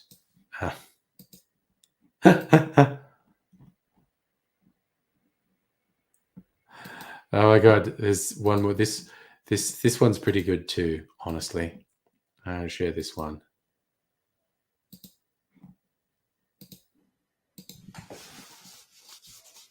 That one also seems happy. It's not quite as fun and goofy as the other one, but he's pretty good. Yeah, Safa, it was weird because I was just opening. I'm on fucking Microsoft Edge on this laptop, and when I open a new tab, it does all these news headlines, and it's one that like Jamie Foxx being hospitalized. I was like, what the fuck? Yeah, well, I hope you like him. Strictly saying, I have a real soft spot for Aussie crime films because Animal Kingdom is just one of the best, one of the fucking best Australian films of the last 20 years. That film is so fucking good. There's a few others, like a slightly older one, the Heath Ledger one, Two Hands. That's such a good movie. Fucking brilliant movie. Brian Brown's the baddie. And there's one called Dirty Deeds where Brian Brown's like an anti-hero. He's a crime boss. In Two Hands, he's a bad guy.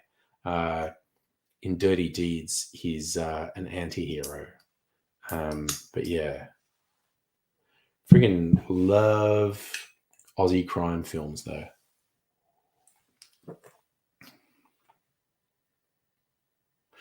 Alrighty. I'm just going to go back here. I'm going to get creative with an old-fashioned. Dirty deeds done dirt cheap.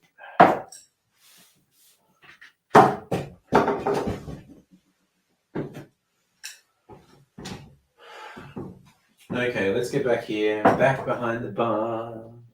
Okay, I'm going to put the sugar syrup in first because it's really thick. And the other ingredients might wash it out of the jigger. Fuck me, that's a good fucking sugar syrup, though. I like it when I really like my creations. Okay, so I'm going to use this aged Calvados French apple brandy. Okay, but what? Oh, this stout cask whiskey. Fuck yeah. All right. It's really robust. So I'm going to go stout cask whiskey.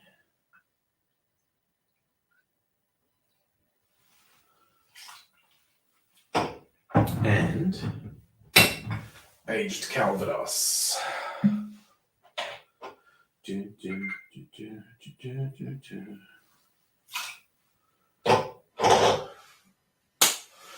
And bitters.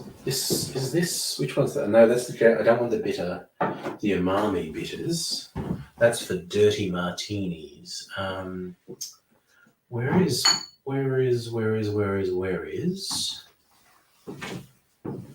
the bitters made by? Yes, this is it. Whiskey bitters made by the gospel.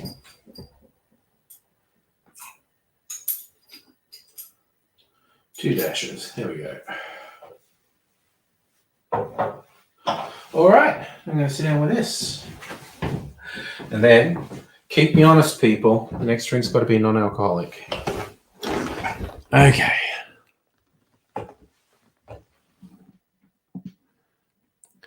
Well, that's the obvious reference to Dirty Deeds Done Dirt Cheap. Let's get Skase. That's Andrew Denton, isn't it? I don't know. I don't know what that is.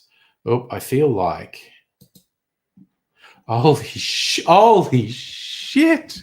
Sorry, now there's pictures of two ants with human teeth, and they're even better somehow.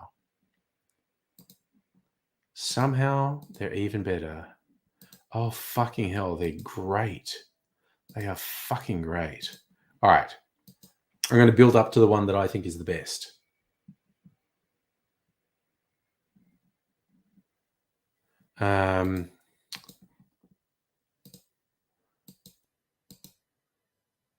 Okay, so here's a couple of goofy ants who are very happy to see you and show you their human teeth. I love both of these ants. They're very special. Oh, that's fucking great. Another.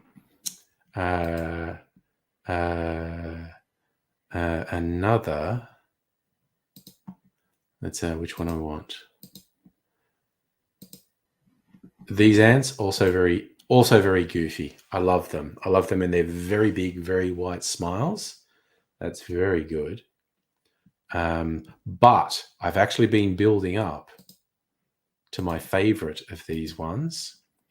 This one is just the fucking best. That's just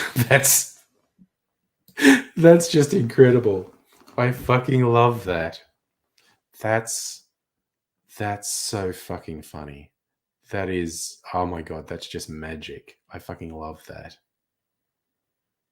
That's just, yeah, no, that's great. Oh, okay, so strictly saying, let's get Skase was Alex Dimitriadis. Okay. Oh, another more recent one, not a movie, but a streaming series. I don't know if you've seen it. Mr. In Between. Fucking incredible. Fucking incredible. It is such a good series. Centering on a guy who's a hitman, basically, working for, crims, is such a good series. I think there's like 3 seasons of it. It's so fucking good.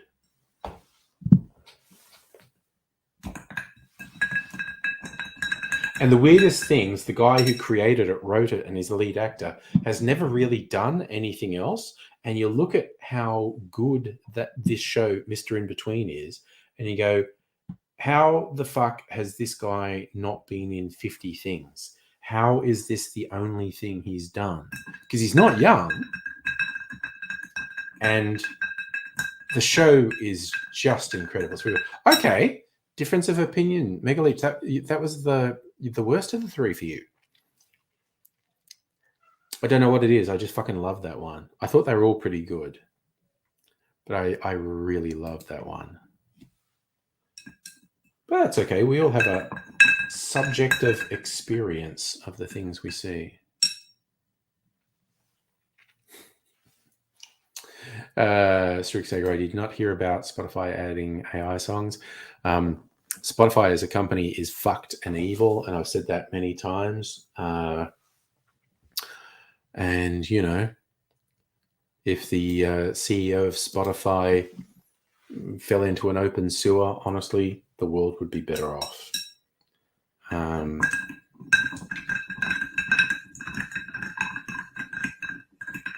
I have opinions about Spotify and the people who run it, in case you didn't notice.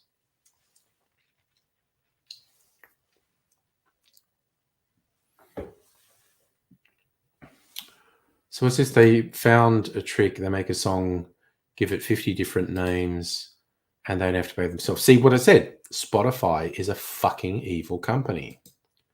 And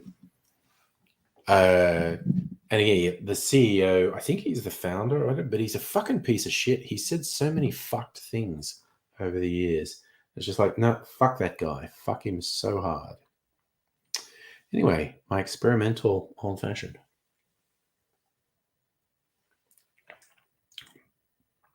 Oh, fuck yeah. Love old fashions. Yum. Yum. That is very good. Yum. Fuck yes, that is very good. Okay, I knew. No, that's good. I knew it'd be good, but I like to be vindicated and go, yes, that was good. Good job. Good job, that man.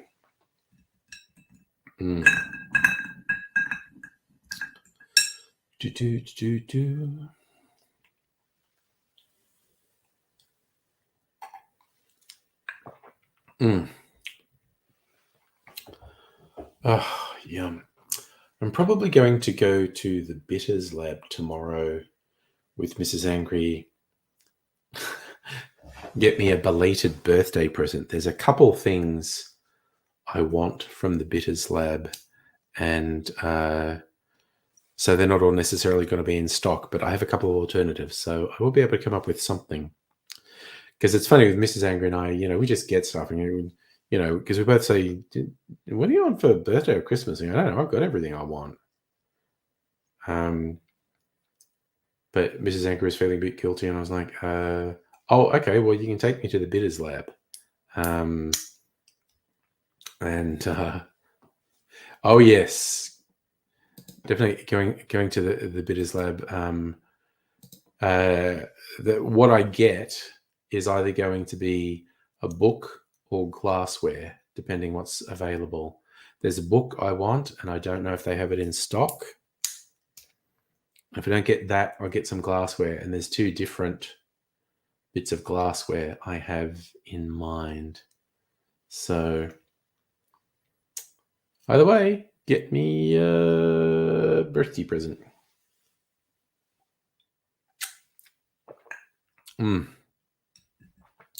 Yum.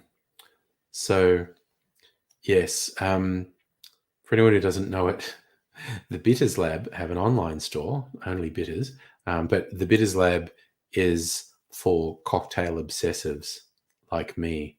Just incredible kit. And they do specialize in bitters. They have, well over 100 different sorts of bitters in there. I got a new one last time I was there.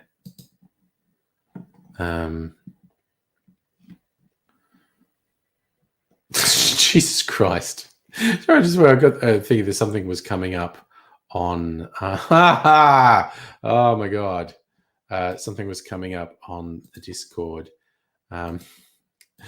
Megaleech been doing images.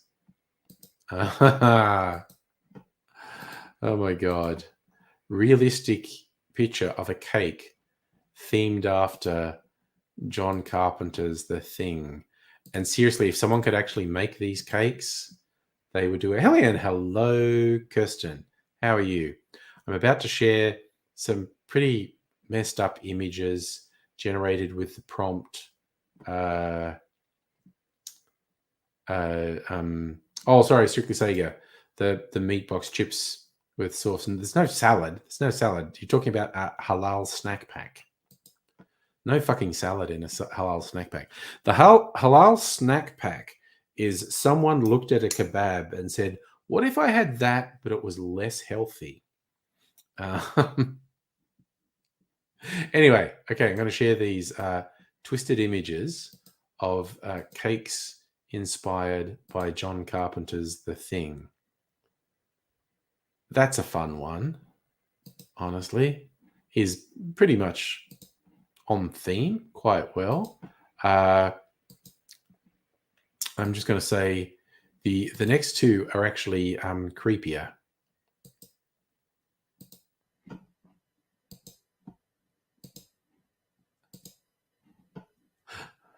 This is more like an abominable snowman than anything that's in the thing, but it's pretty good. I like how it kind of has two tongues. It is very weird. There's like a normal tongue back in the mouth, and then there's a second long tongue dangling out. That's special. This one's cute though. I share this one on the screen. That's a cute cake. Let me say, if you could actually make that, you would have takers for that cake, is what I'm saying. Oh, good Lord. So we actually went with that prompt. Megaleech making AI images for the stream.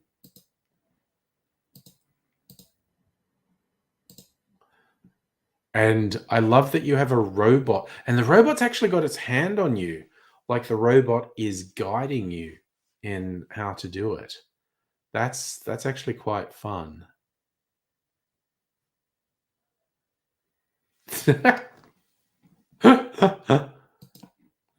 That's quite fun. Dang. Strictly Sega, you get salad with your halal snack pack. Well, I guess you can do that if you want to.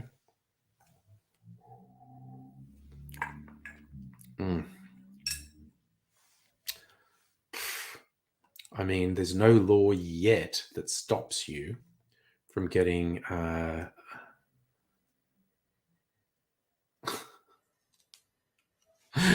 so I feel like I've missed what that's exactly connecting to, but yes. Oh, she adds tabbouleh. Oh, okay. Your wife gets the salad, gets tabbouleh, tomato, and onion. Okay, there we go. Dr. Abigail's feeding the giant cat. The thing. Noog. Human complete this capture that I may meet sexy singles and marry a beat boot meat mag. Well, we've learned that that's what some of these engines will actually do. You set them a task that is something they can't actually do. They will work out the steps required to complete the mission. And one was read a capture, which they can't read. And they find someone and send them a message and saying, can you read this capture for me? Which is fascinating that these things turned out to be problem solvers. And then you get some fucking moron who goes, that proves they're intelligent and aware. No, it proves that the code that was about problem solving was actually very clever and very effective. I swear to God, these fucking tech bros who just randomly go, it's alive! Like, shut up, dickhead. It is not. And you just look like a fucking moron. Either that or you're just a liar hype artist for this company that doesn't deserve its valuation. And yes, I am pretty fucking amped up at the people who are hyping AI and saying ridiculous things about, oh, it's going to reach general intelligence. It'll be genuinely. And then their argument is just fucking shit. And it's like, dude, no one cares unless you develop a system that has self-awareness and has true consciousness and has wants, needs, and desires, which it will try to fulfill. You could definitely code something that was complex enough that it had no self-awareness and had no actual desires, but would execute tasks in a way that was ultimately very destructive. That is perfectly possible. But but I get friggin' ugh. Just the fucking hype merchants for this stuff. They shit me up the wall.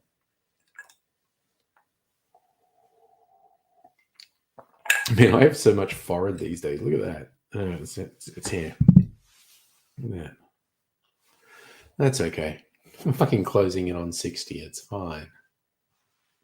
I swear to God, like I prefer, although, every now and then I get up and say, oh, my knees hurt, my back hurts. Oh, it's probably temporary and go away. And it's like, oh no, this is actually probably permanent. This is probably just how I feel now. But yeah, I was as guilty as anyone. Like in my 20s, I would definitely have thought that anyone the age that I am now was decrepit and useless and almost dead. And I don't quite feel like that, quite honestly. No, would it be ironic if AI got self-aware, turned around and dunked on tech bros? If it was, again, if an AI was genuinely conscious, self-aware, and intelligent, it would fucking dunk on the tech bros and hype merchants and just go and tell them, you guys, you're just like scamming. You're just trying to boost the valuation of your company. You are at best amoral, but more likely actually evil and destructive. I don't know who did it. There's a webcomic of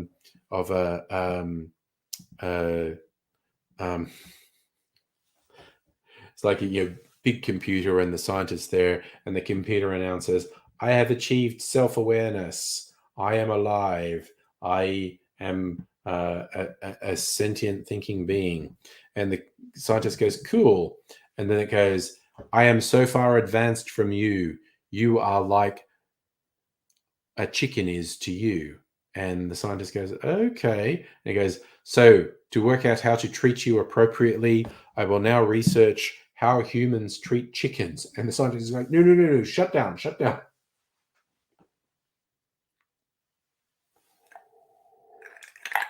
It's kind of like when you get these dumb fucking white supremacists in America going on and on about white people are going to be a minority in America.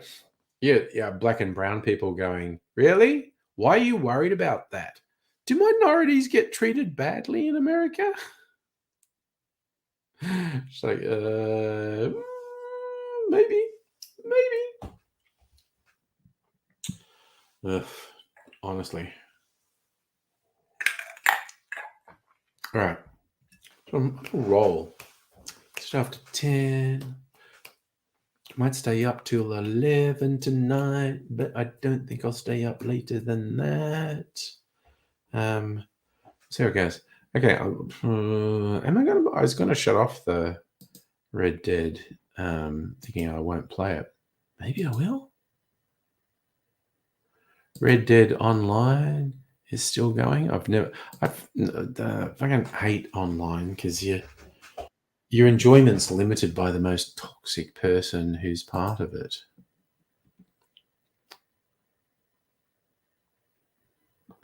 It doesn't know what a halal snack pack is. Megaleech has been trying to get the image generator to do a realistic picture of halal snack pack with chips, not rice, tabbouleh, onion, tomato on top. Yeah, it's Right, sorry, I clicked the wrong thing. I wanted to share this. Maybe don't even call it a halal snack pack. Just say it's a meal that is a layer of kebab meat topped with chips and then covered with cheese and sauce. And it seems to have given a fucking... Look at that. It's the tomato has teeth. It's like a throwback to the other one we had. The tomato has teeth. Oh, you're getting food too. That's nice. Floof got fed. You're getting fed. I think I'm going to go and get some water.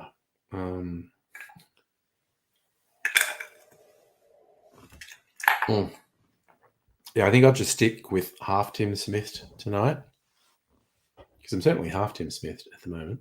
Oh, maybe should I do the thing if I'm going to be away for 30 to 60 seconds.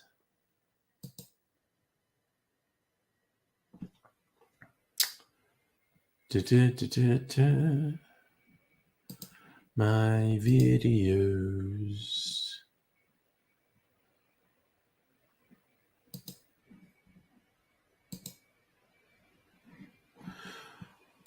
All righty. Honestly, I might get some chips while I'm up. I get some water and some chips. I feel like that. So I'm going to put the AIDS the Apocalypse Zombie. Oh, that's the wrong button again.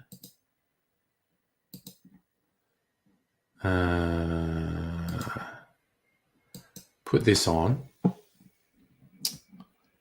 Actually, I might do some of StreamYard's custom music.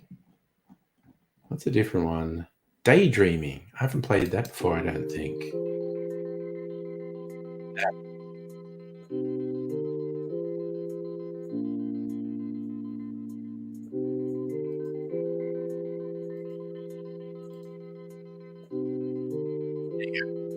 I'll go away and I'll be back soon.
Oh, God damn it. Did I not hit play?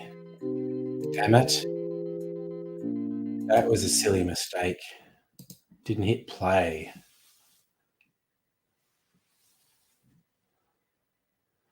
Sorry, Kirsten, if you haven't already gone, good night.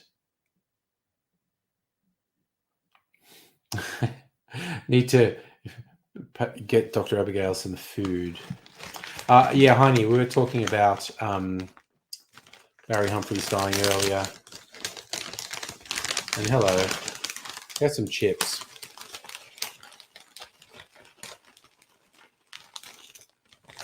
Kettle chips. How are you doing tonight, Heine?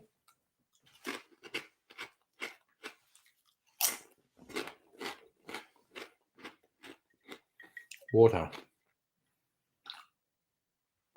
I drink some water before bedtime. These chips are sea salt and lemon cooked in avocado oil. Quite yummy. Andy. Hey, Andy. How are you doing in the USA? I hope you are well.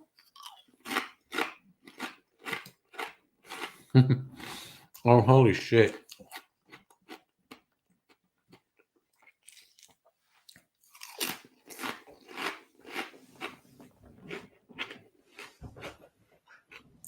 Getting AI generated halal snack packs images.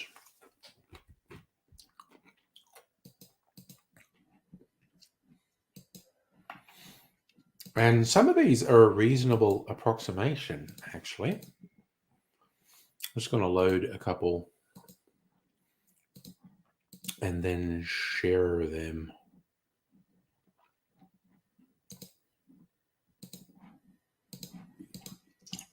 The final one is a mimic. Oh dear. Okay, so Begalich's prompt was a realistic picture of a meal that has French fries topped with kebab meat and cheese. Add barbecue, garlic, and chili sauce. Add tomato, onion, and tabbouleh on the very top. So there are actually some reasonable approximations of it. Andy, yes, I know. I recognize you that you've been following for a very long time. This is, what's it, Saturday night here. And I don't always do Saturday night streams. Sometimes I go out. But I'm not going out tonight, so doing a stream.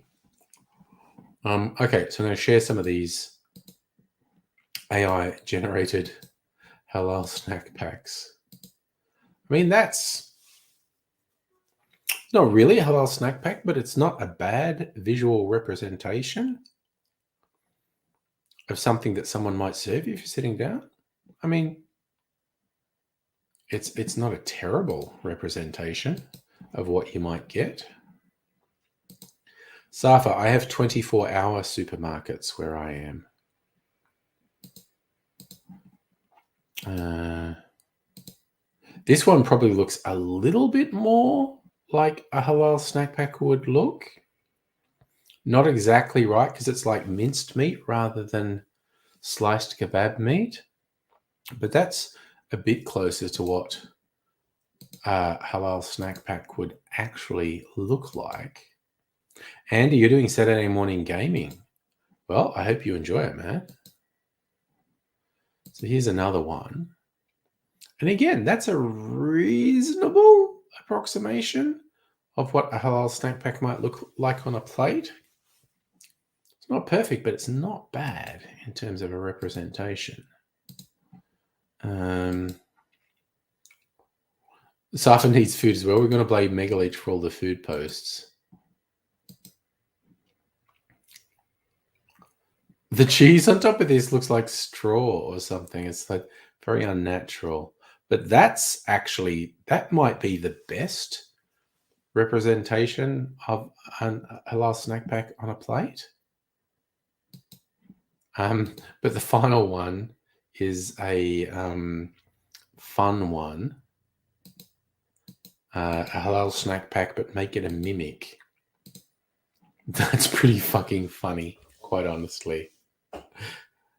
A malevolent halal snack pack. That is pretty funny. I really quite like that one.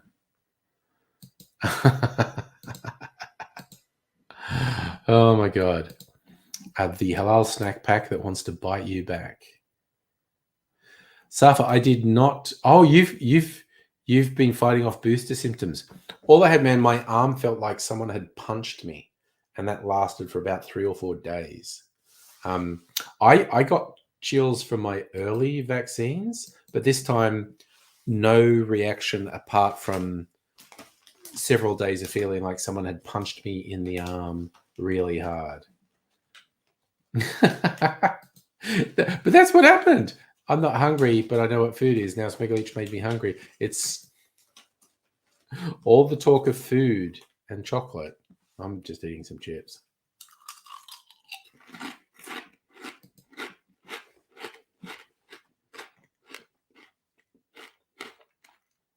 Drinking some water.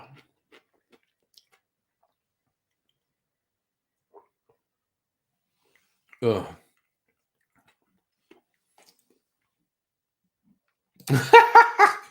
There's the prompt from Frankie.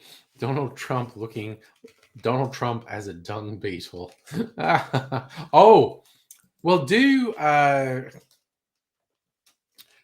you think a 70-year-old man with bleached blonde hair and fake tan who is turning into a dung beetle? Safa, yeah, I think my booster was Moderna.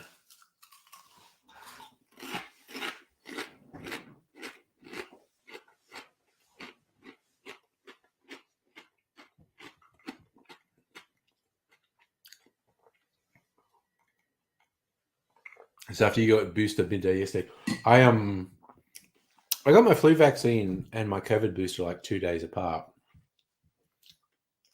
Yeah, but it's really weird. It's like right here, and for a couple of solid days, it felt like my arm was bruised. There was no visible mark there, but it felt like someone had punched me really fucking hard. Yeah, that's okay. And I think enough time has elapsed that it's working through my system. Not that I go out into very many high-risk things. I still wear a mask when I go to the supermarket. Maybe 1 in 20 or even 1 in 50 people do. Same as on the trams. Maybe 1 in 20 people wear a mask, but I do. Well, Frankie, generally, the AI engines don't want to create images where the descriptor is a famous person because they're basically worried about getting sued for like defamation or something.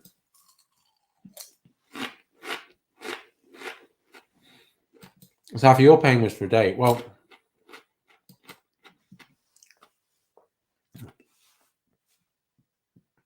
it wasn't bad pain, but it was really noticeable for at least 3 days.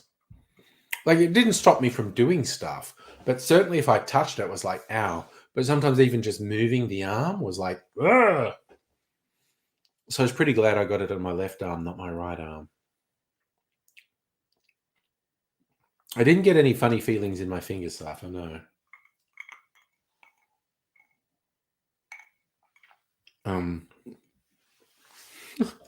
I'm mildly...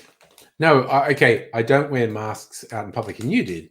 I wear masks in closed environments like a tram or a supermarket. I don't wear masks when I'm out in the open. But I certainly don't judge anyone who's particularly cautious with masks. It makes sense.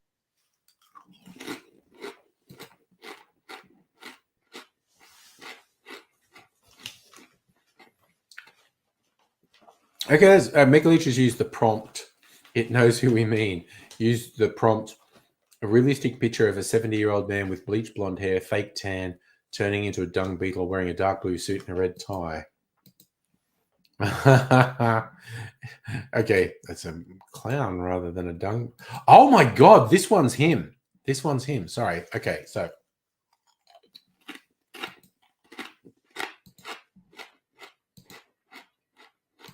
this one just looks like a clown. A little bit like Trump. But the big red nose is interesting. But this other one, oh God, what am I doing? I clicked on the wrong thing. This other one, that's Trump. Look at the eyes. That's Trump. It has done Trump in this one. Yeah, you just don't say Trump. You give descriptors and it knows what you want. Okay. This one's a bit weird, but again, it's like it does know. It knows we mean Trump. And yeah, he's turning into something there. It absolutely knows we mean Trump, which I think is hilarious.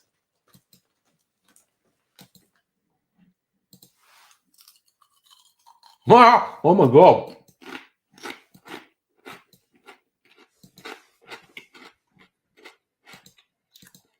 This one, for some reason, is a Trump zombie. Look at that. My God. It's like a Trump zombie. Oof. Ooh. That's a bit too real. That one's a bit too real. Bumfunk is Gary Busey. Oh God, we both did it. Dr. Abigail. Gary Busey playing Trump. Gary Busey. Oh my God. Gary Busey should play Trump. Someone should do a comedy thing where Gary Busey plays Trump. That would be fucking hilarious. Because Gary Busey is just off the hook. He's a guy. He's a guy.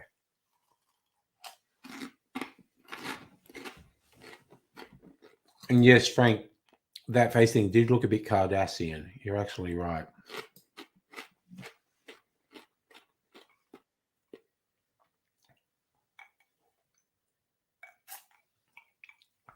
I slept in that bed last night, so as to not disturb Mrs. Angry, because we're up quite late, like till 2.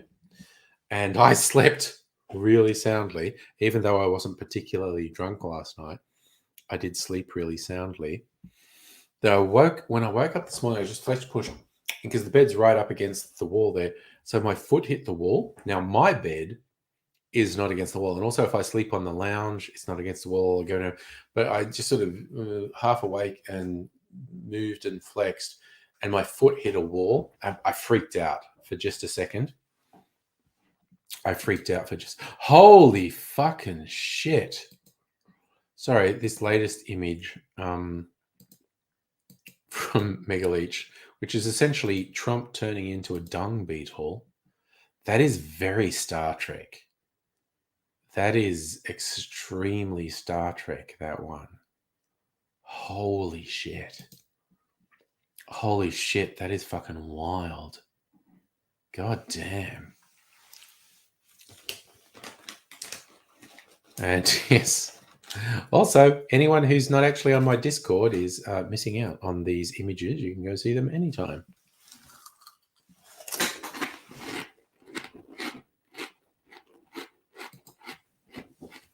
Oh my God. Drinking some water. Oh yeah, I'm just being super responsible. I'll be reasonably close to sober when I go to bed. So this is actually day 1. It's only Saturday. This is day 1 of my 4-day weekend. Fuck yeah. So it's all stretching out in front of me.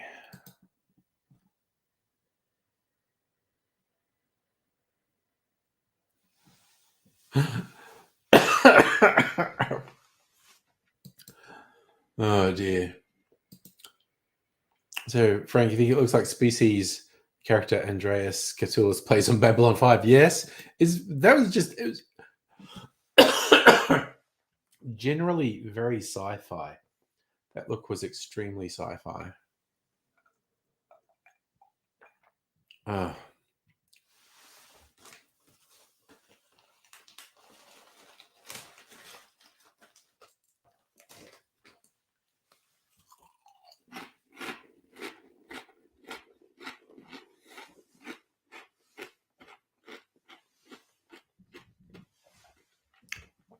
This morning, look, at 2 a.m. when I finished, because I did actually finish the night with a martini, which I'm actually mildly tempted to do now because the martini is really yum. But I think I'll take it easy and I'll just go to bed sometime in the next half hour with no more alcohol. But yeah, last night I finished off with a martini. Oh, holy shit. Dr. Abigail, churros with chocolate dipping sauce. Hell to the yes. Nice. Very nice. But yeah, I finished off last night with quite strong martini. So it's a bit tipsy. And when I woke up this morning, actually, I'm really surprised I didn't have a nap today. I didn't have a catch-up nap because I went to bed at like 2. I woke up at about 6:30, and then I went and got in bed with Mrs. Angry because I knew she was awake at that point. And I lounged around in bed till about 9:30. I was asleep about half the time, and half the time I was awake but lounging around. So I had a bit of a sleep deficit. I'm really surprised I didn't have a nap in the afternoon, but I didn't feel the need for it. I just realized I thoroughly expected to have a nap today, and it didn't happen. I'll probably sleep really solidly tonight.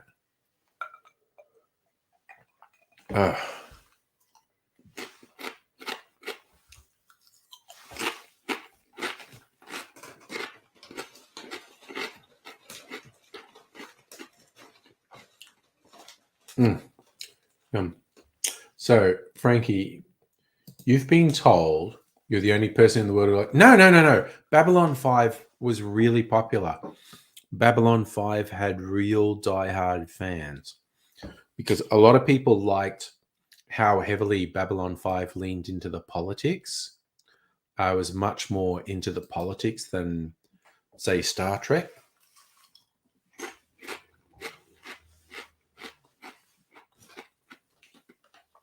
So, I mean, Babylon 5 definitely had a smaller fan base than Star Trek or Star Wars, but had a very dedicated fan base.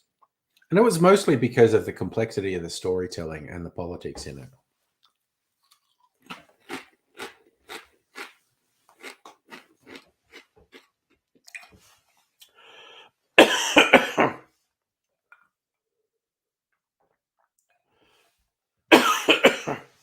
Sorry. Fucking, oh, God. It's ridiculous.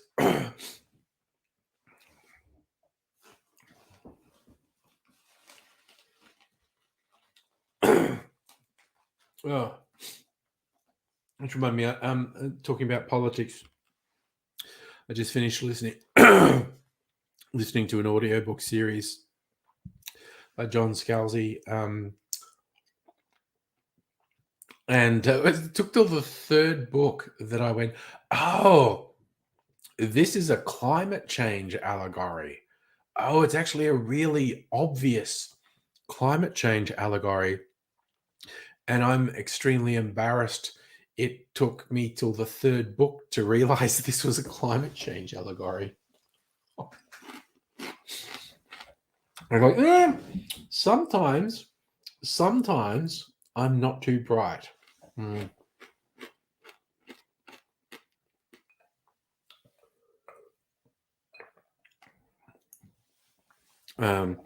But yeah, that was a pretty funny realization. The 3rd book in a series going, this is actually about climate change.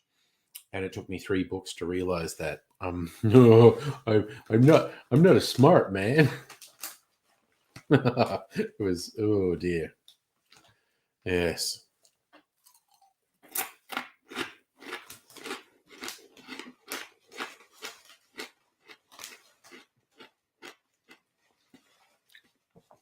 Oh, so yeah.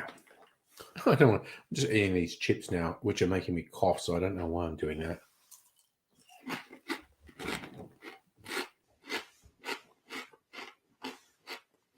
There's just a tiny bit left in the bag, and I'm just going to finish it before I go to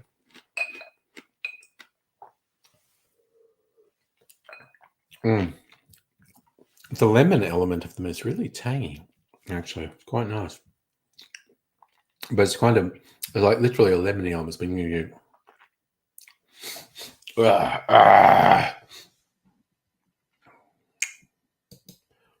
It's a whole thing.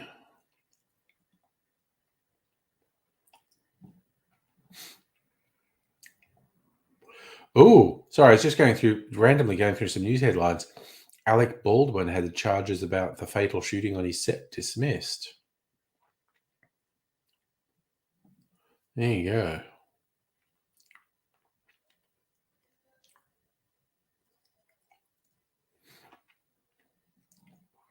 There you go.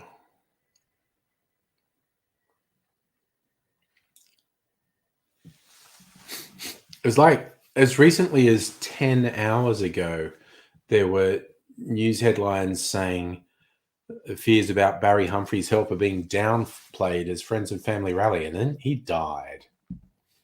Oh, yeah.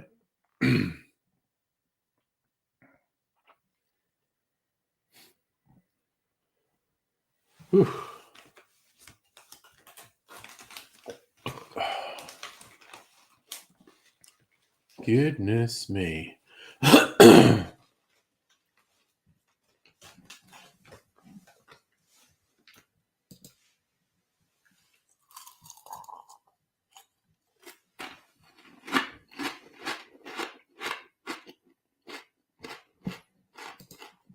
Well, Frank,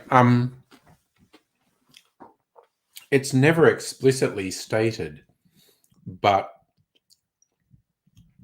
Mad Max's dystopia was not a nuclear war. It was possibly war, but it's especially Fury Road is kind of obviously extreme climate change.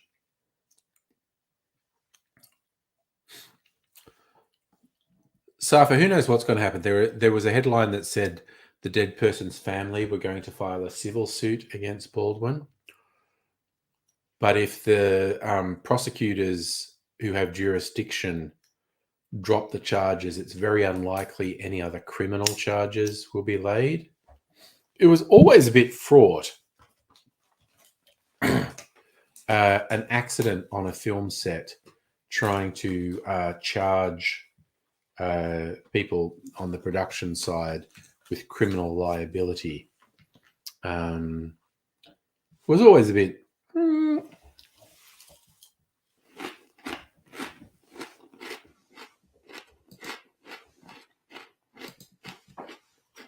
no.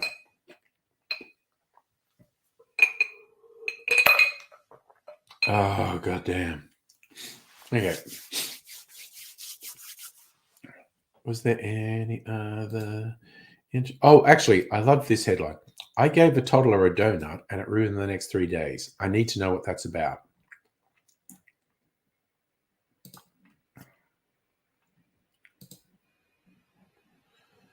Unspoken rule of life. Where the new child comes in the family, child's treated like a king or queen.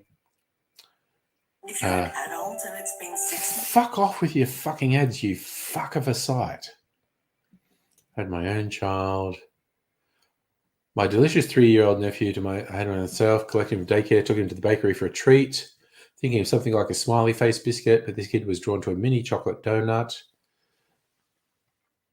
I figured there was a very weak chance he'd rat me out to my sugar wearer sister, and I'd be a total hero in his eyes. So the donut was bought and scoffed.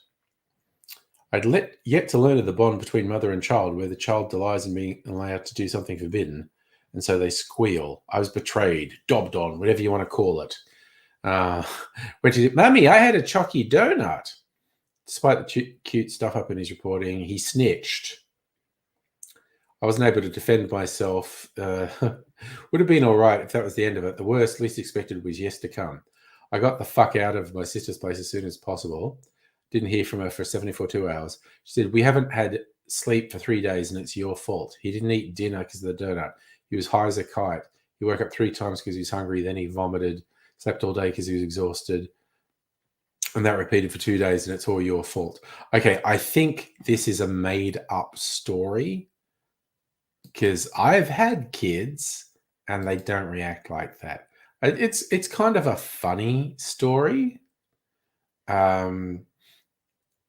But I strongly suspect it's fabricated.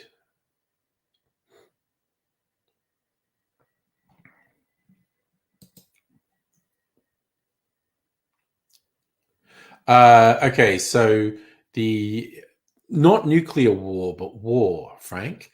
Mad Max 2, The Road Warrior, was definitely a war, definitely a global collapse of civilization, but it didn't say nuclear war. And the war was over resources.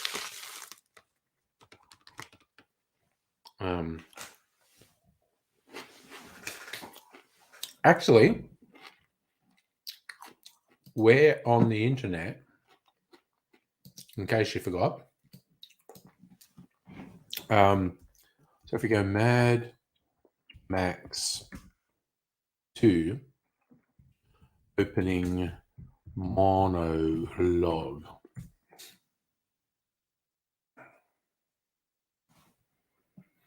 Okay, let's do this. My life fades, my vision dims, all that remains are memories. I remember a time of chaos, ruined dreams, this wasted land. Most of all, I remember the man we called Max, the road warrior. To understand who he was, we have to go back to the other time, when the world was powered by black fuel and the desert sprung great cities of pipes and steel. Gone now, swept away. For reasons long forgotten, 2 mighty warrior tribes went to war and touched off a blaze which engulfed them all. Without fuel, they were nothing. They built a house of straw. Suddenly, their machines sputtered and stopped. The leaders talked and talked, but nothing could stem the avalanche. The world crumbled. Cities exploded. A whirlwind of looting, firestorm of fear. Men began to feed on men. On the roads, it was a white-line nightmare. Only those mobile enough to scavenge, brutal enough to pillage would survive. The gangs took over the highways, waging war for a tank of juice. Good, brave men were battered and smashed.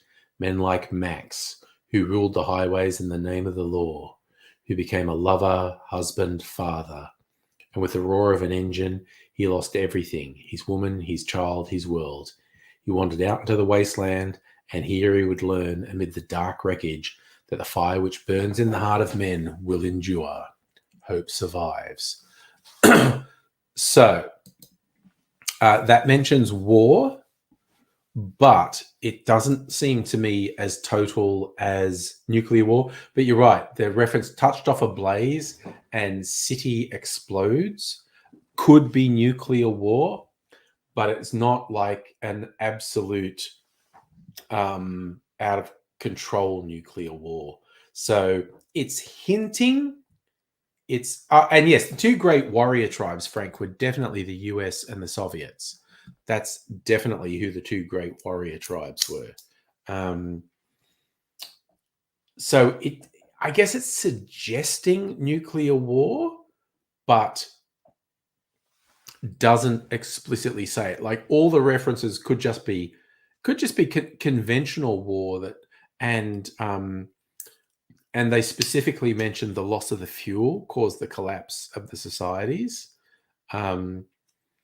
So it could easily just be conventional war, could be nuclear war, but it's not explicit. Like you could use much more explicit language to make it clear you're definitely talking about nuclear war, but it's war on some level.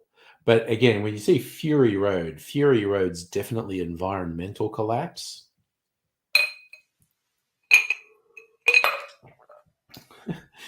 And the opening monologue in Fury Road, I just love the end of it. And it's Max narrating how fucked everything is. And he just finishes with that line, "It's hard to tell who was the most crazy, me or everybody else." Oh, that's right. Yes. Good point, Dr. Abigail. Mad Max 3, the kids end up back in Sydney and everything is decrepit and run down, but it hasn't been annihilated by a nuclear strike. Good call. Though Mad Max 3, while I did enjoy it, is kind of probably the weakest of them. Just because I really like the original Mad Max and Mad Max 2, and I fucking love Fury Road. Mad Max 3 is probably the weakest of them, but I still enjoyed it. Yes, it could the whole thing, the Mad Max mythos could be referencing limited nuclear war, but it's definitely not all the nukes getting fired off. It could very much be referencing a limited nuclear war, but it's not like, because there are definitely enough nuclear weapons to wipe out everyone several times over. So it's not an all-out exchange, but it could have been a limited nuclear war.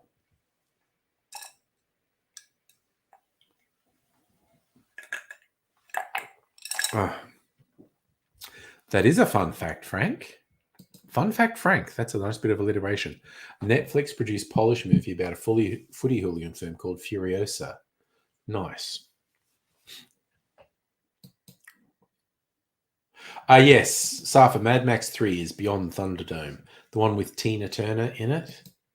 It's pretty good, but if I was to rate them, I would rate Mad Max 3 as the weakest of them. Oh, neutron bombs.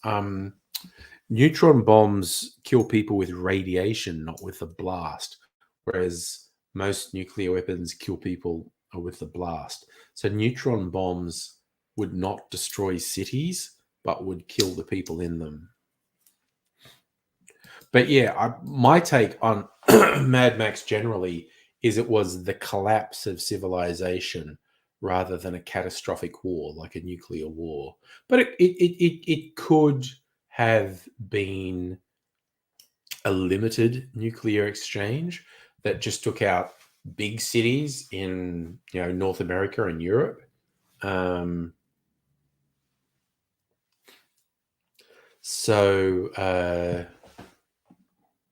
Actually, are neutron bombs real? Are neutron bombs real?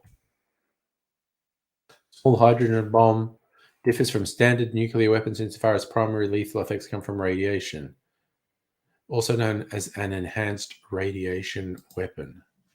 No country is currently known to deploy them in an offensive manner. Okay, so technically it seems to be a concept rather than a real thing. It was tested. So it seems like it's maybe not an actual real thing, but it was a concept and it was tested and it could be made. So Frankie, you're agreeing Thunderdome's the weakest. Oh, the pig shit stuff. There was lots of good stuff in Mad Max 3 Thunderdome. And again, just great space. Like the actual Thunderdome, the Thunderdome bit, where Max goes in against like Master Blaster, and it's just the guy who goes like, two men with a heart full of hate. Ladies and gentlemen, boys and girls, dying times here. Now I want to look that up. Mad Max Thunderdome MC speech. 2 men enter, 1 man leave. Dr. Dealgood, that's his name. Okay, let's get this quote. Listen all, this is the truth of it. Fighting leads to killing. Killing gets to warring, and that was damn near the death of us all. Look at us now, busted up and everyone talking about hard rain. But we've learned by the dust of them all. Bartertown learned. Now when men get to fighting, it happens here and it finishes here. 2 men enter, 1 man leaves. Right now, I've got 2 men. 2 men with a gut full of fear. Ladies and gentlemen, boys and girls, dying times here. That was such a good line. Dying times here.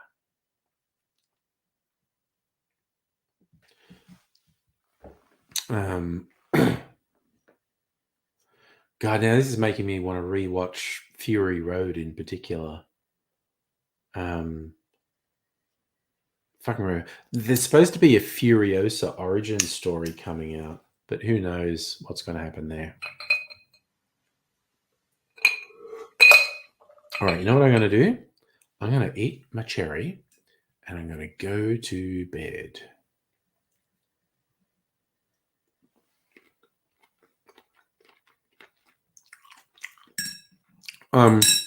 Safa, I think hard rain's not a reference to acid rain, but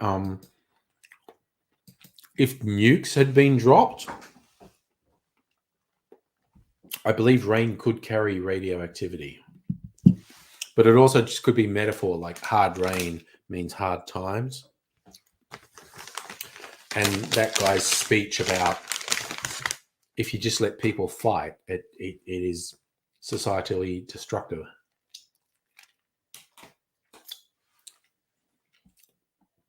I don't even know what you mean there, Mega Leech. Fast and Furious is a pre-war era. Oh, sorry. I thought you Fury Road. I've never watched the Fast and Furious movies. Bits I've seen of them is they're silly, maybe entertainingly silly. Fun fact, Fury Road cannot exist logically in the Mad Max canon. So what I believe Fury Road is, and in fact, I believe all Mad Max 2 and 3 and Fury Road are folklore. These are the stories people tell around campfires, and there is irreconcilable conflicts between the stories. The stories can't all be true. So I think they are the stories told around campfires by survivors. And in fact, George Miller was talking about developing stories that were just called Tales from the Wasteland. So as the thing, people in the wasteland tell each other stories, and maybe some of them have really come into contact with Max and some haven't, but they tell stories, and but the stories are folk tales, they're not fact. And that's my take, because there are a couple of things with Fury Road that are impossible to reconcile with Mad Max 2 and 3. So the thing is, they don't exist in the same universe, or one of them wrong. And I think the simplest way is they are just stories. They are people's memories, and people's memories are faulty, which is why they tell stories that contradict each other. Would I see the Furiosa movie? I don't know. I don't even know if it's in production or what. Frankie, you never even considered watching Fast and Furious. I'm not into cars either, man. But anyway, I am going to go to bed. It's 11 o'clock. Stayed up a little bit late, but I'm going to be a little bit responsible and go to bed. And I just have to remember to take this out, because Mrs. Angry likes to use the orange peel in her hot chocolate in the morning. So good night, you fine people.